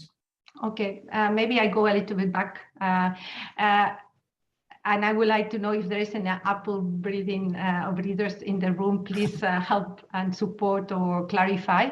But for example, when you are working on absolutely new genetics of new apple variety, normally you will use a diversity of material, a diversity of apple varieties. It may take even in some cases up to 10 to 25 years, even to come with this really new genetics of an apple variety. But it is also possible. Imagine that after that period, you result in this very good commercial apple variety that is protected, commercialized, and from that protected variety, through new breeding techniques, you may be able to make some changes that also would be maybe attractive to the market, like the Arctic apple, with the browning. And then it may be possible even to protect that variety where you have used just one single variety in your breeding program and obtain something that is complies with the conditions of protection, so you can protect it. If you can prove that that variety is an essentially derived variety, then the breeder of the initial protected variety will have a space to negotiate with that other company that has developed the variety with these changes and be able to get an agreement in order to commercialize the essentially derived variety. The challenge is that, as I said, you need to comply with the three elements of the definition of essentially derived variety: predominantly derived, clearly distinguishable, and conformity on the essential characteristics. But that element of conformity of essential characteristics, you need to disregard the difference in characteristics that result from the act of derivation. So in the example I gave before, if the actual change of the color of the apple fruit comes from the act of derivation, that means the mutation, then that change in the color will not be considered to be essential characteristics because it comes from the act of derivation. So it's a tricky situation. It's case by case. So yeah, things will need to be analyzed. And I think breeders know among themselves, and companies know whether they are, developing essentially derived variety or not. And the question is whether there is clarity on the concept. For the ones who need to reach agreement, they do it as early as possible.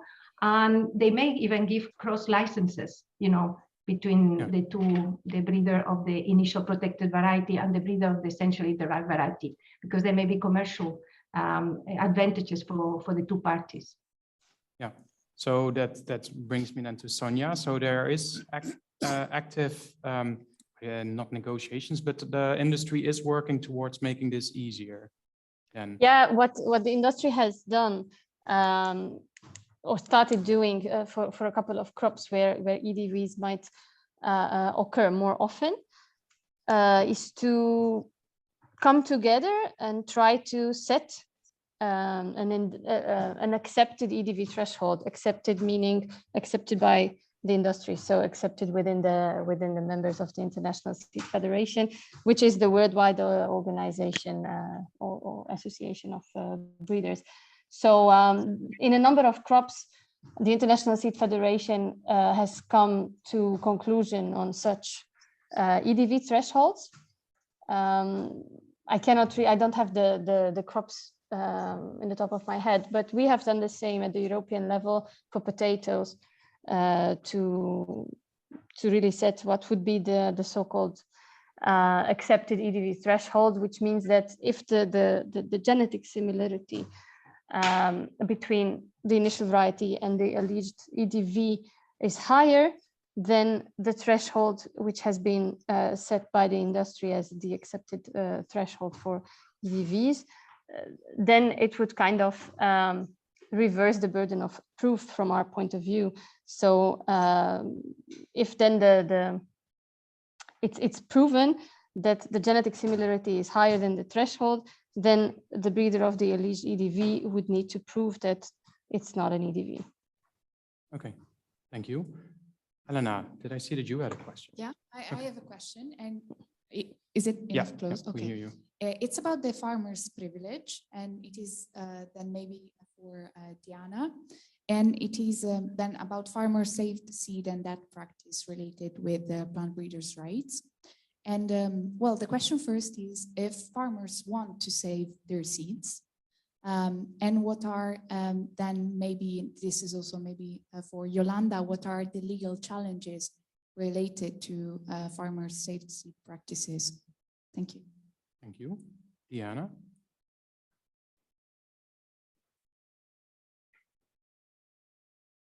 Oh, I think you're muted.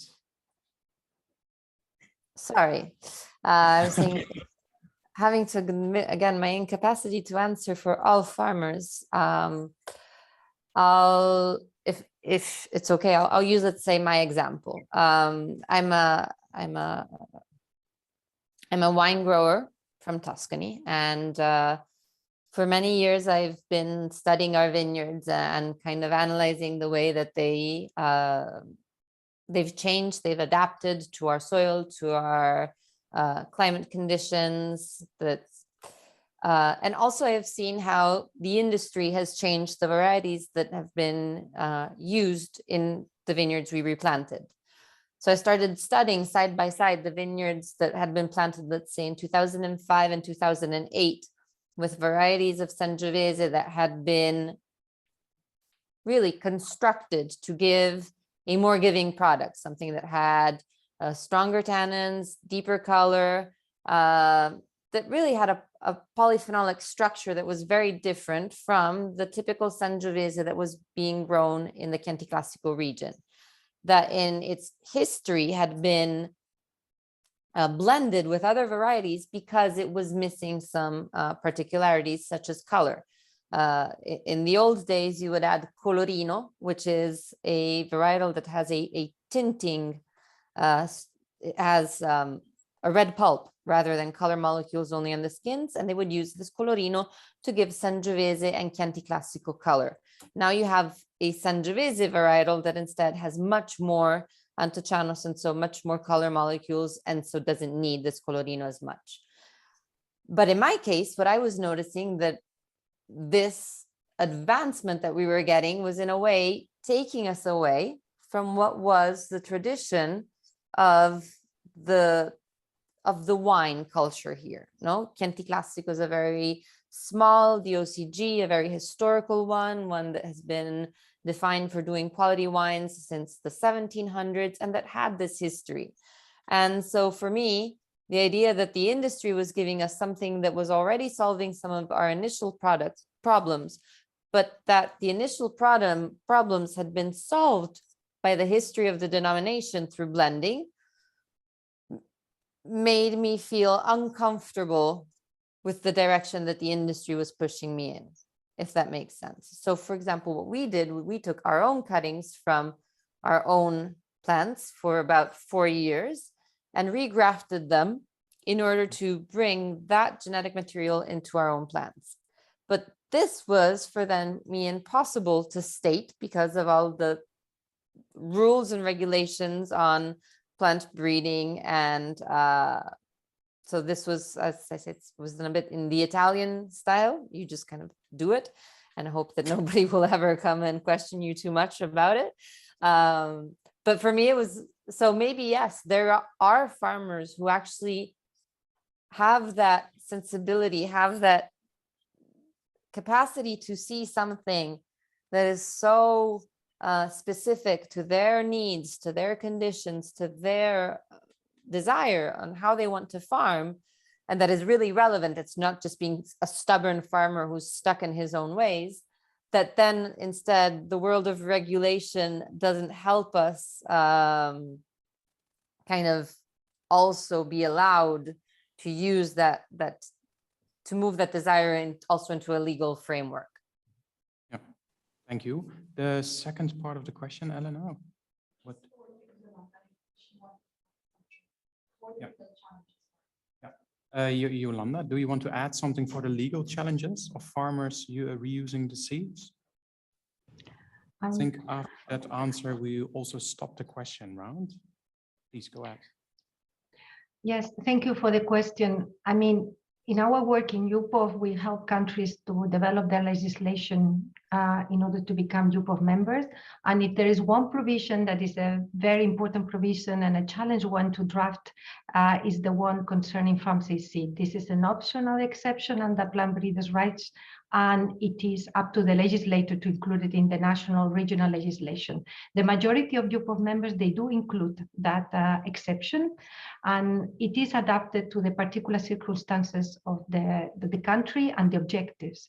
The big challenge of this exception is that it applies to those crops where there is a traditional practice of farmers of saving seed for the next season.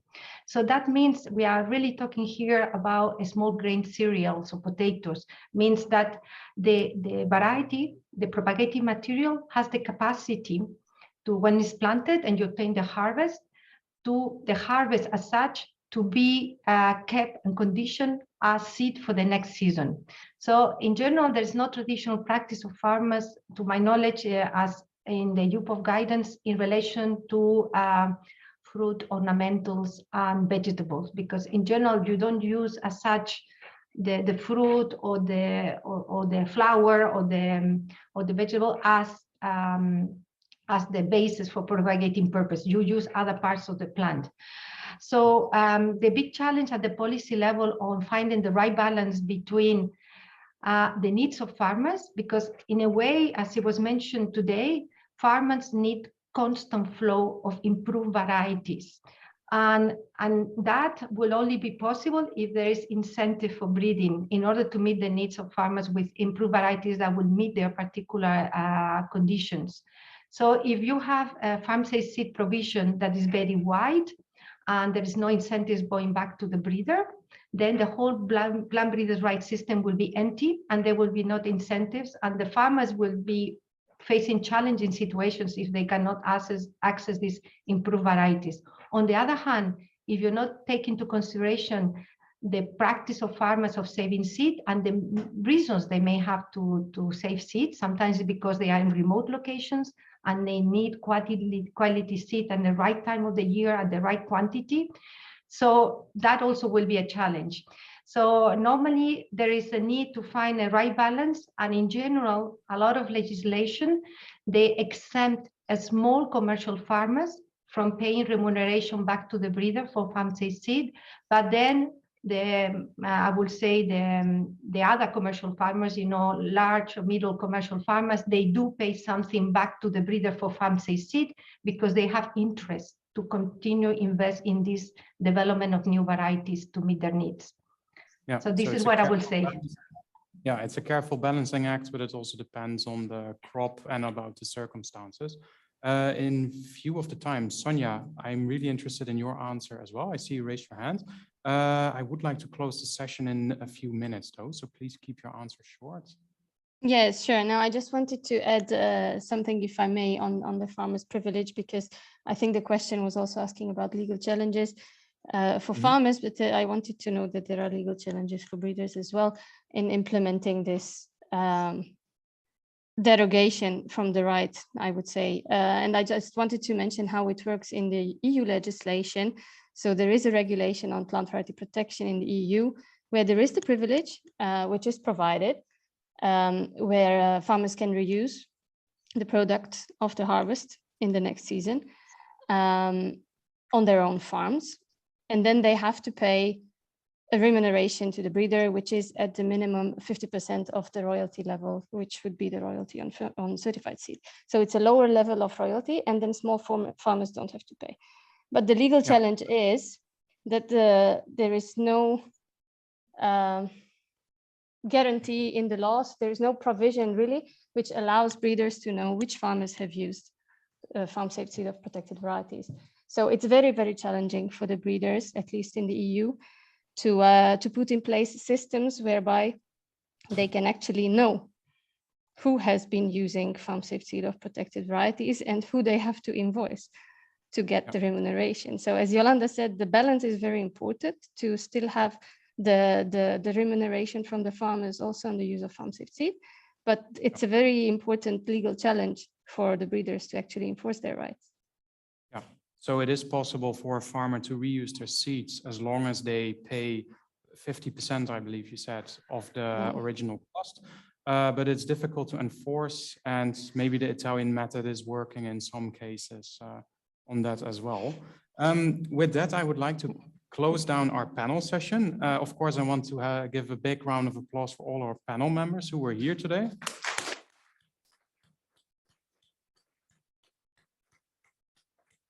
And I think I also want to give Elena a big hand of applause because she arranged all the panel members. She made sure that we had the best people in this panel. So please give it up for Elena as well. And also thanks the audience for all of your questions and for your interest in this topic. And with that, I close down this panel session. Patricia. Yeah, we are going to go for a short break just to stretch our legs, and then we are going to be back in maximum 10 minutes for another very interesting talk. So please don't leave, people online, people here in the room. There's still one talk, and after that there are drinks for people in person. I'm sorry, people online. All right, thank you very much.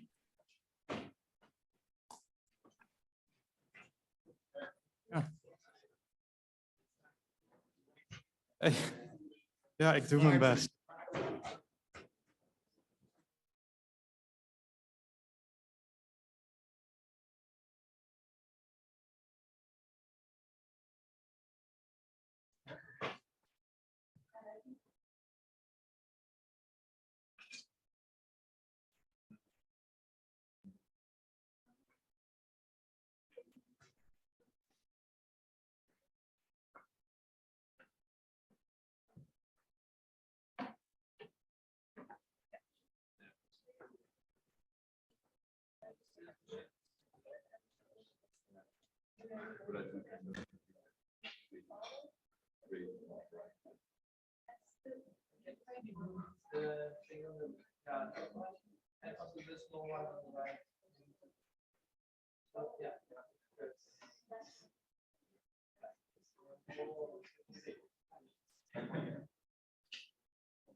Okay, everyone, thanks for coming back.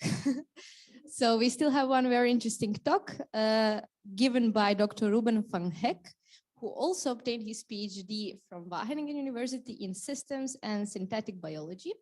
And then in 2017, well, he changed his career path and became trainee patent attorney at EDP Patent Attorneys, where he still works today as Dutch patent attorney, and he's going to tell us something about his journey in a talk from scientist to patent attorney. So yeah, floor is yours.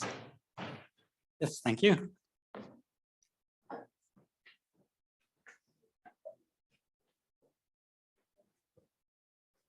Pointer. That should be the pointer. So first of all, good afternoon, everyone, also online. I'd like to start by thanking the organizers for this very nice event and also for the invitation to tell you all a bit about my journey from being a scientist to becoming a patent attorney. In this talk, I'll also tell a bit about what I actually do as a patent attorney, and I'll touch very briefly on some aspects of the patenting of plants. And I will touch on a few things that were already discussed earlier today here, but that from a slightly different point of view. So starting with, this works. Yeah, okay. starting with my background. So I studied here in Wageningen. I did a bachelor in molecular life sciences, which is basically a combination of physics, chemistry, biology, a little bit of math, all applied to the molecular scale. I then went on to do a master's in bioinformatics, which is all about computational tools applied to biology with a focus on using genetic information to understand biological systems. I then went on to do a PhD at the Department of Systems and Synthetic Biology here in Wageningen, where I used mathematical models of metabolism of bacteria to try and better understand the metabolism of bacteria, but also try and redesign it, re-engineer the bacteria. As a quick side note there, I'd like to mention I was also involved in the iGEM competition, first as a participant, later as a supervisor and as a judge. And iGEM is a global competition on synthetic biology for students. And they have very long been active in stimulating the social debate on new genetic technologies. And I think if you are interested in the application of genetic technologies and what can be done with them outside of the field of plants, you should really have a look because it's fascinating and very inspiring to see every year again what these students come up with. Now, after my PhD, I did a postdoc for a few months, basically to wrap up some of the things I was working on my PhD and also to figure out what I wanted to do next. Now, for what I wanted to do next, I was really thinking about which parts of the academic work did I like, which part of the academic work did I not like so much, and how can I find a job that balances those in the right ways. So some of the things I really liked about academia is the fact that you work at the forefront of innovation. You're constantly encountering new problems, new challenges, you're learning new things, you're exploring, and it's very exciting to come up with new ideas and see how they pan out. Another aspect I liked is all the way the other side of a project where you actually have your results, you have your findings, you're willing to share those, to disseminate with the public, and finding the right words to convey what you've learned in a way that's concise and clear and also actually legible is something I always quite enjoyed.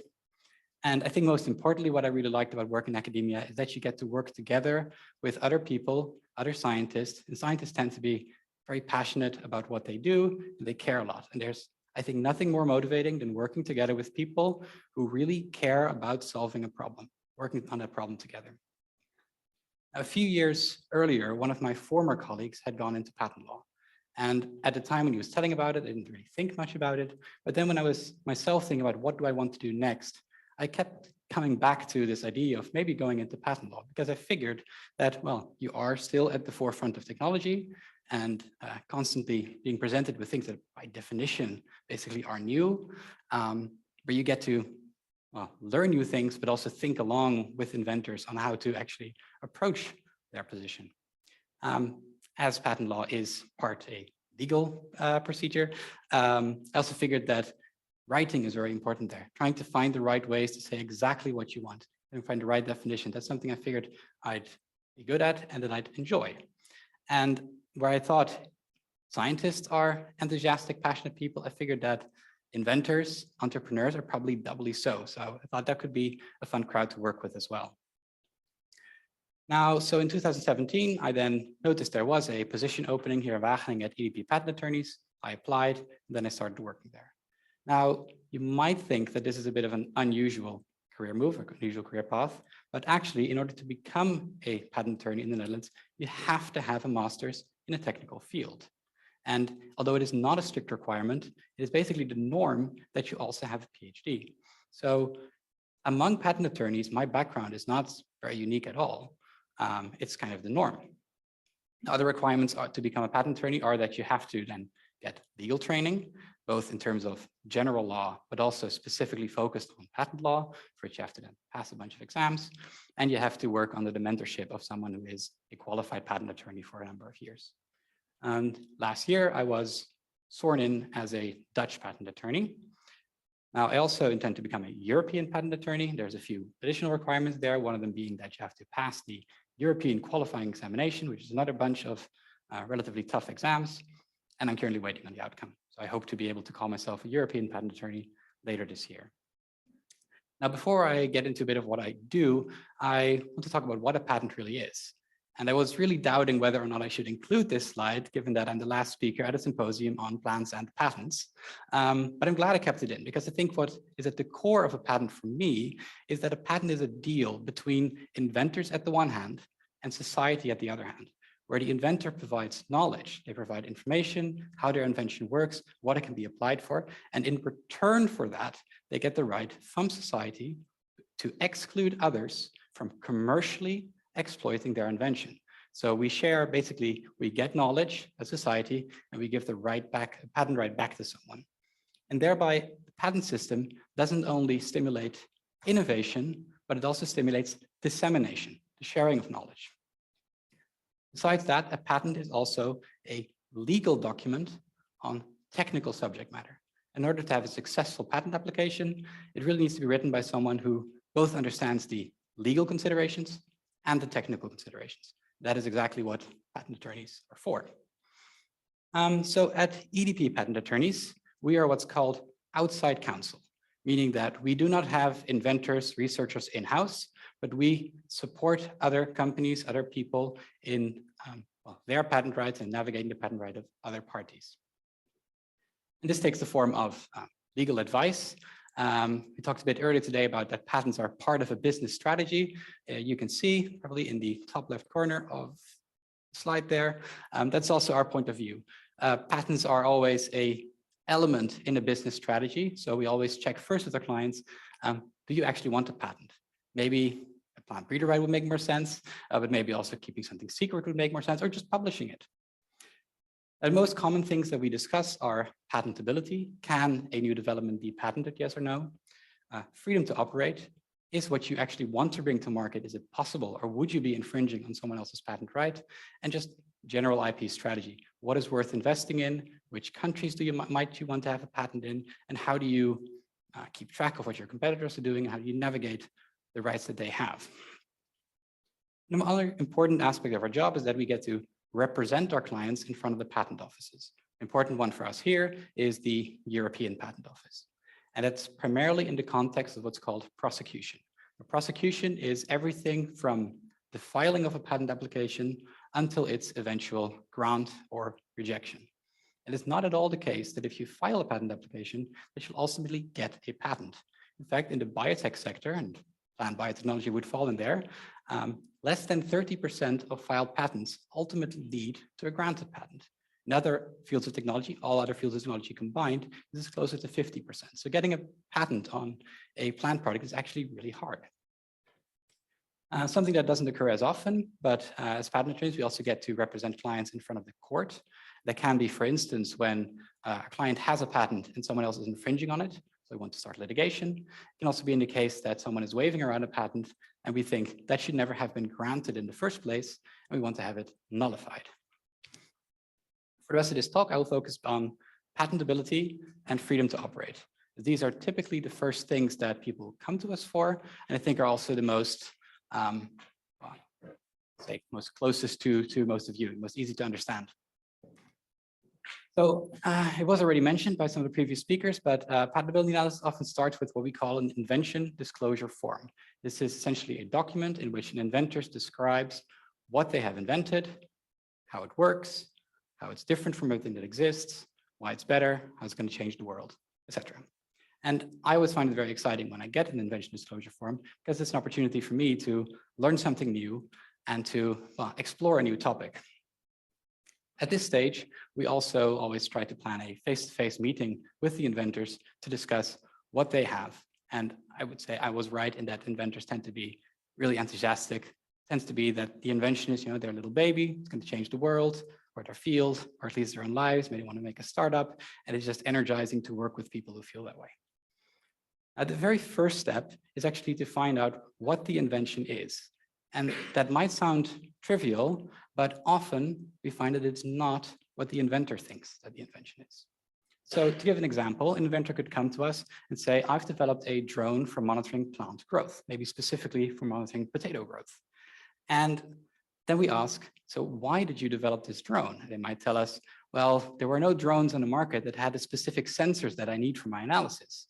And if I wanted to buy those sensors, they weren't compatible with any of the drones in the market because they were much too heavy or too big or too energy intensive. And so I developed my own drone because there was nothing else available. And we think, okay, so the actual problem that you had was that the sensors that you wanted to use were too heavy and too big. And your invention isn't a drone for monitoring plant growth, but it's sensors that are smaller and lighter. You might use this in a drone for the specific application in mind, but maybe you could also use those in your smartphone or in a small airplane or something completely else entirely. So we really look to try to see what the concept behind an invention is and how that could also be applied in other areas. This also takes place when we get an invention disclosure forms, often very specific examples in there, or as we would call them, embodiments. But we try to find out what is the concept behind it all, and how can we give one definition that encompasses all that the inventor has in mind, but probably also a bit more. When we know that, we will try to define the invention. This is what is called a patent claim. If you've ever read a patent application, at the end of the document, you'll see a few very long sentences, and these are essentially definitions of the invention, definitions of what, if the patent is granted, the scope of protection would be. And in this stage, we're not only thinking about what our inventors have developed, but also what would a competitor try to do if this would get protected? And can we maybe already take that into account when we define our claims as well? So we're also trying to think along and think of alternatives. Now, these claims ultimately, in order to get a patent, have to be patentable, and this means they have to be novel, they have to be inventive, and they have to be industrially applicable. Now, novelty in this context means that the claim cannot cover anything that already existed before. Anything that's covered before is not novel, therefore not patentable. Inventive step means that the subject matter covered by the claim has to have a technical effect over what existed before. That has to basically means there has to be a technical benefit that was non-obvious based on everything that was known before.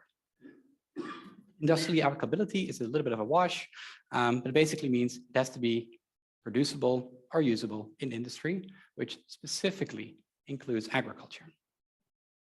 Now, novelty and inventive step are seen relative to what is known as the prior art.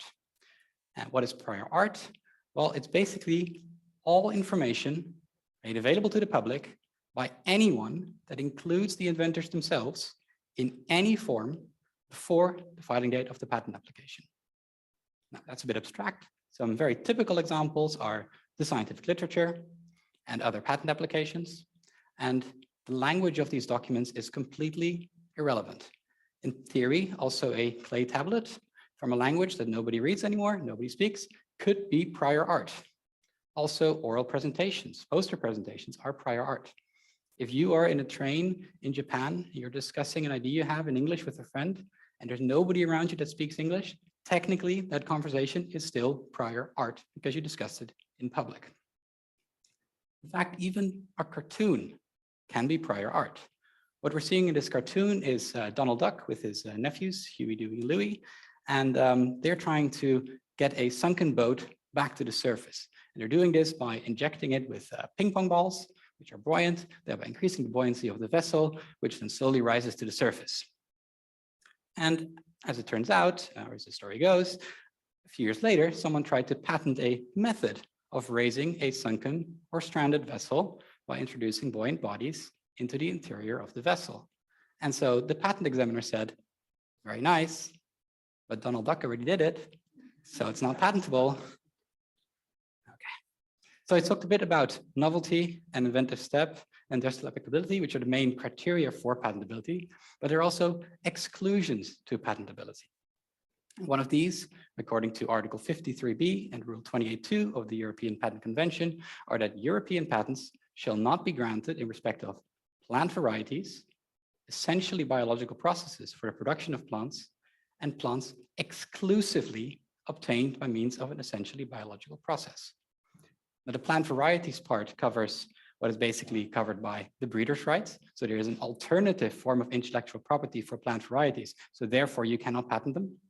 And the part for essentially biological processes and plants derived therefrom basically covers that according to the biotech directive that was mentioned earlier today. These are not patentable. Moving on from patentability analysis. Oh, no, wait, one more. So methods for providing plants with new genomic techniques or new plant breeding techniques and with plants and plant products resulting therefrom are in principle not excluded from patentability. In principle, any exclusion or any exception in law should be explained narrowly as a general rule. These things are not covered in the European Patent Convention. They're not covered by the exception of Article 53b. So in principle, they are patentable. So if you develop a plant with CRISPR technologies and the plant has an increased drought resistance, so to say, that in principle is patentable. So going to the next topic, freedom to operate. So freedom to operate means that the product that you are trying to bring to market is not covered by anyone else's patent right. If any patent right covers your product, then you do not have freedom to operate. So an example could be, right, that someone comes to us and says, do we have freedom to operate for selling our fertilizer? Now, there's two main things that we need to know at this stage is what is actually in your fertilizer, which compounds, let's call them A, B, and C, and where are you looking to actually sell? Because patents are territorial rights. So if you want to sell something in the Netherlands and Germany, then it doesn't matter at all if someone has a patent on that in China or Australia. Once we know that, we're going to then search for patents and patent applications because they may be granted later that would essentially cover this fertilizer. So some examples, we could find a patent that is on a composition comprising compounds A, B, C, and D. Now, given that this patent claims a composition that contains D and that our fertilizer does not contain D, the fertilizer is not covered by this patent. So it would be freedom to operate relative to this document. If instead there would be a patent on a composition comprising A and B, then even though it's not called a fertilizer, our fertilizer does contain A and B, so in principle is a composition comprising A and B, and thus would be covered by this patent. Similarly, if there would be a patent on compound C, then this patent would cover the fertilizer comprising A, B, and C. Now, a suggestion that people often make if they in a situation like this is that, well, what if we ourselves then patent the combination A, B, and C for fertilizer? Because these three compounds together work much better than if you only have A and B, or if you have A, B, C, and D. It's very surprising. Well, that unfortunately doesn't work. Mentioned before, a patent gives you the right to exclude others from commercially exploiting an invention. It does not give you the right to exploit your invention yourself. So in that case, well, you would have a patent. Yeah, I should do it there probably. You would have a patent, but your competitor's patent would encompass it. So you still don't have freedom to operate if you don't arrange a license with them. Another situation that could occur is that you and your competitor both have rights, but they overlap somewhere. And in the overlapping space, if you don't arrange license with another, you cannot commercialize the products that fall there. So to briefly summarize, a few years ago, I made a transition from being a researcher into being a patent attorney. If you couldn't tell from the presentation yet, I'm thoroughly enjoying being a patent attorney because I get to work with motivated people, brilliant people on new technologies. I get to think along, I get to be creative in thinking and writing, and I get to play with words and play with rules in order to try and get the best protection for our clients. And with that, I wish to conclude and thank you for your attention.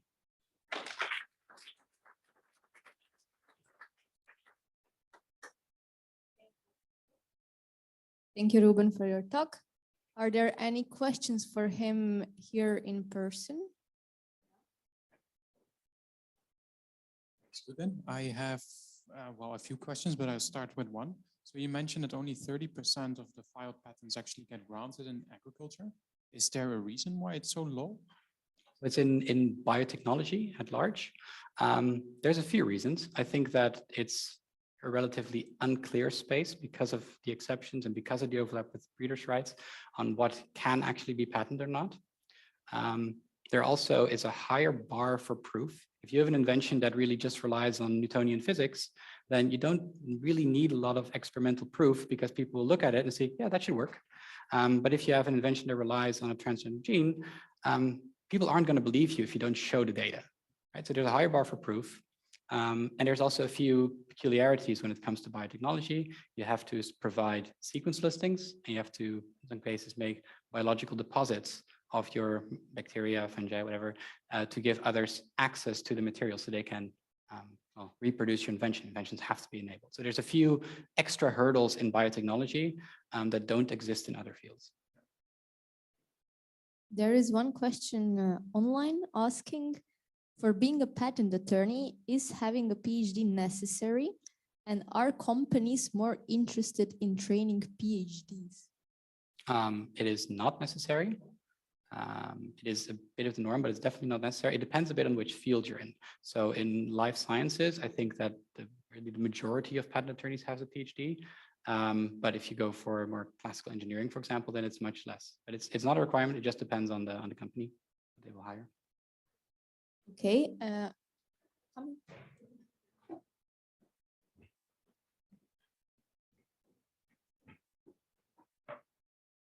Okay. Yeah. Hi. So someone else during previous presentation, I'm not sure who it was again, mentioned that in the US you have certain seed breeding companies that both patent and go through the plant breeding rights system. So then certain varieties have both. Doesn't that then cancel out certain things that you just discussed in the sense that they can cover each other? And how does that also work when you would sort of use a variety in Europe then, or as a seed breeder, for example? I'm not intimately familiar with breeder rights or with the exact situation in the US. What I can say is that a variety you can't patent a variety as such. But if you would have an improvement that would work on, say, all tomato plants, then you could patent that. And then people within that scope can make plant varieties. So there can be overlapping patent rights and plant variety rights in Europe as well. You simply cannot have the exact same scope with a patent right that you could have with a breeder's right.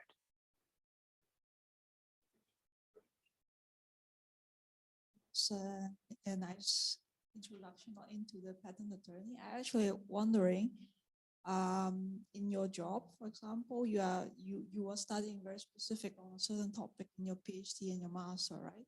But at the moment, do you also have to learn a lot of new technology in a different field? Yeah, so I think in my current job, I get a lot of value from my bachelor's degree, actually, because that is a bit of physics, a bit of chemistry, a bit of biology, and it lays a very strong, broad foundation. But in my job, yes, I will need to understand the invention irrespective of what field it's from. The good thing is there's always an inventor at hand who is an expert in that field. And so if I have any questions, I can ask.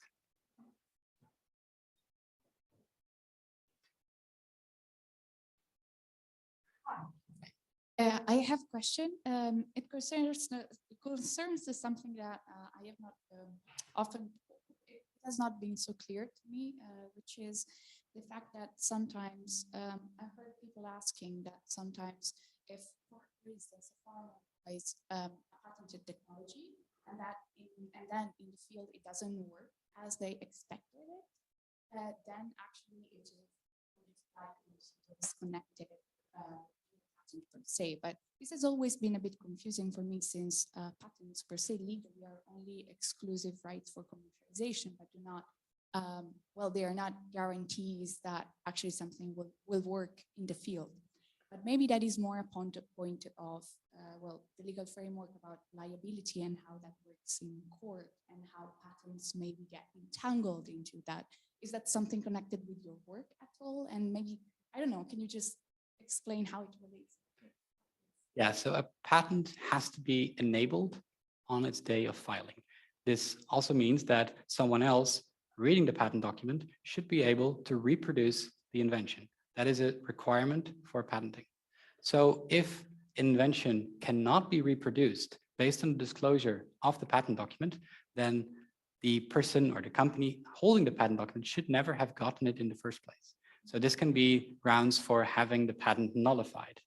Now, if a patent is nullified, it could be that if they have used it before to prevent other parties from doing something, maybe the company that was now trying to reproduce the technology, that there could be liabilities in there because they were enforcing a right that they should never have had in the first place. I hope that broadly answers your, yeah. There is one question online. Does the increase of patents through new breeding techniques decrease the versatility of the breeder's rights? How can this be avoided? Does the increase in patents of new breeding techniques decrease the versatility of breeder's rights? I think to some extent, there's a new technology on the market, and that is going to cause some change in the field. But I don't think that's necessarily on the patents itself. I also think that doesn't necessarily need to be avoided. The patent rights and breeders' rights are both alternative forms of intellectual property to stimulate the innovation in, well, in this case, plant science, and to make improved products available to us. So I think it doesn't, my personal view is it doesn't necessarily matter if a development is going to get covered by a plant variety, right, or going to get protected via a patent right.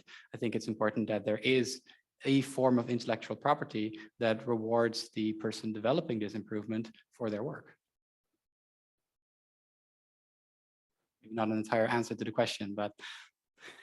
Well, I hope that person at home is happy with the answer. And there is also one more question.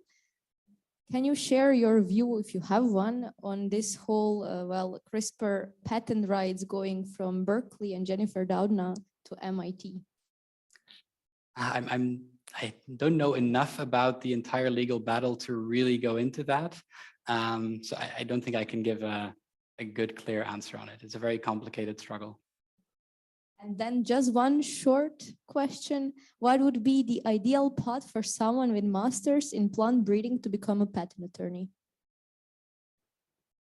I mean, if you want to strengthen your resume for becoming a patent attorney, then already doing courses on IP would probably help. I should also consider, do I want to be a patent attorney in-house at a company? Because then you can really remain focused on the specific avenue you're on. If you want to be a patent attorney as outside counsel, you might want to try and broaden your horizon a bit.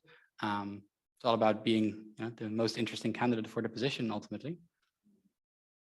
Well, thank you, Ruben. And with that, I will close this question session and give it up to Elena for closing remarks.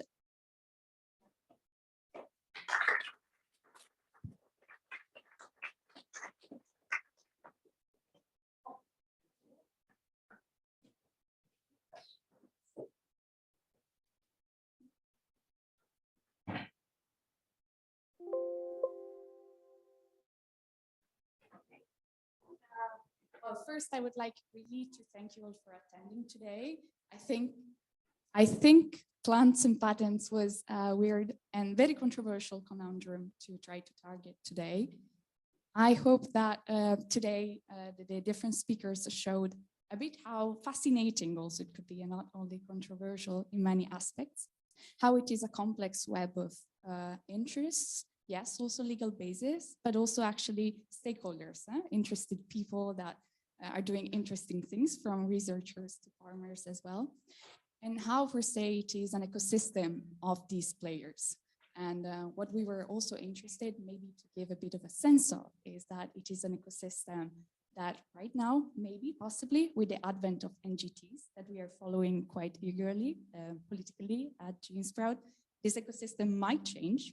We don't know. We have discussed it a little bit, but that us as young plant scientists, or maybe older plant scientists as well, and different actors, we can do something to follow up, to inform ourselves and to understand. Yeah, I think also just discussing these topics can create a lot of impact in establishing trust, in seeing, also just exploring. We saw that we shouldn't work in silos, Diana said, and I think that's extremely important to expose these topics. Yes, they are difficult, but they're interesting and they can be accessible. I think this could be a great ground to establish new collaborations in society and with science and entrepreneurship. So yeah, thank you all for attending. It has been a pleasure to organize this. What? There are the drinks right now downstairs.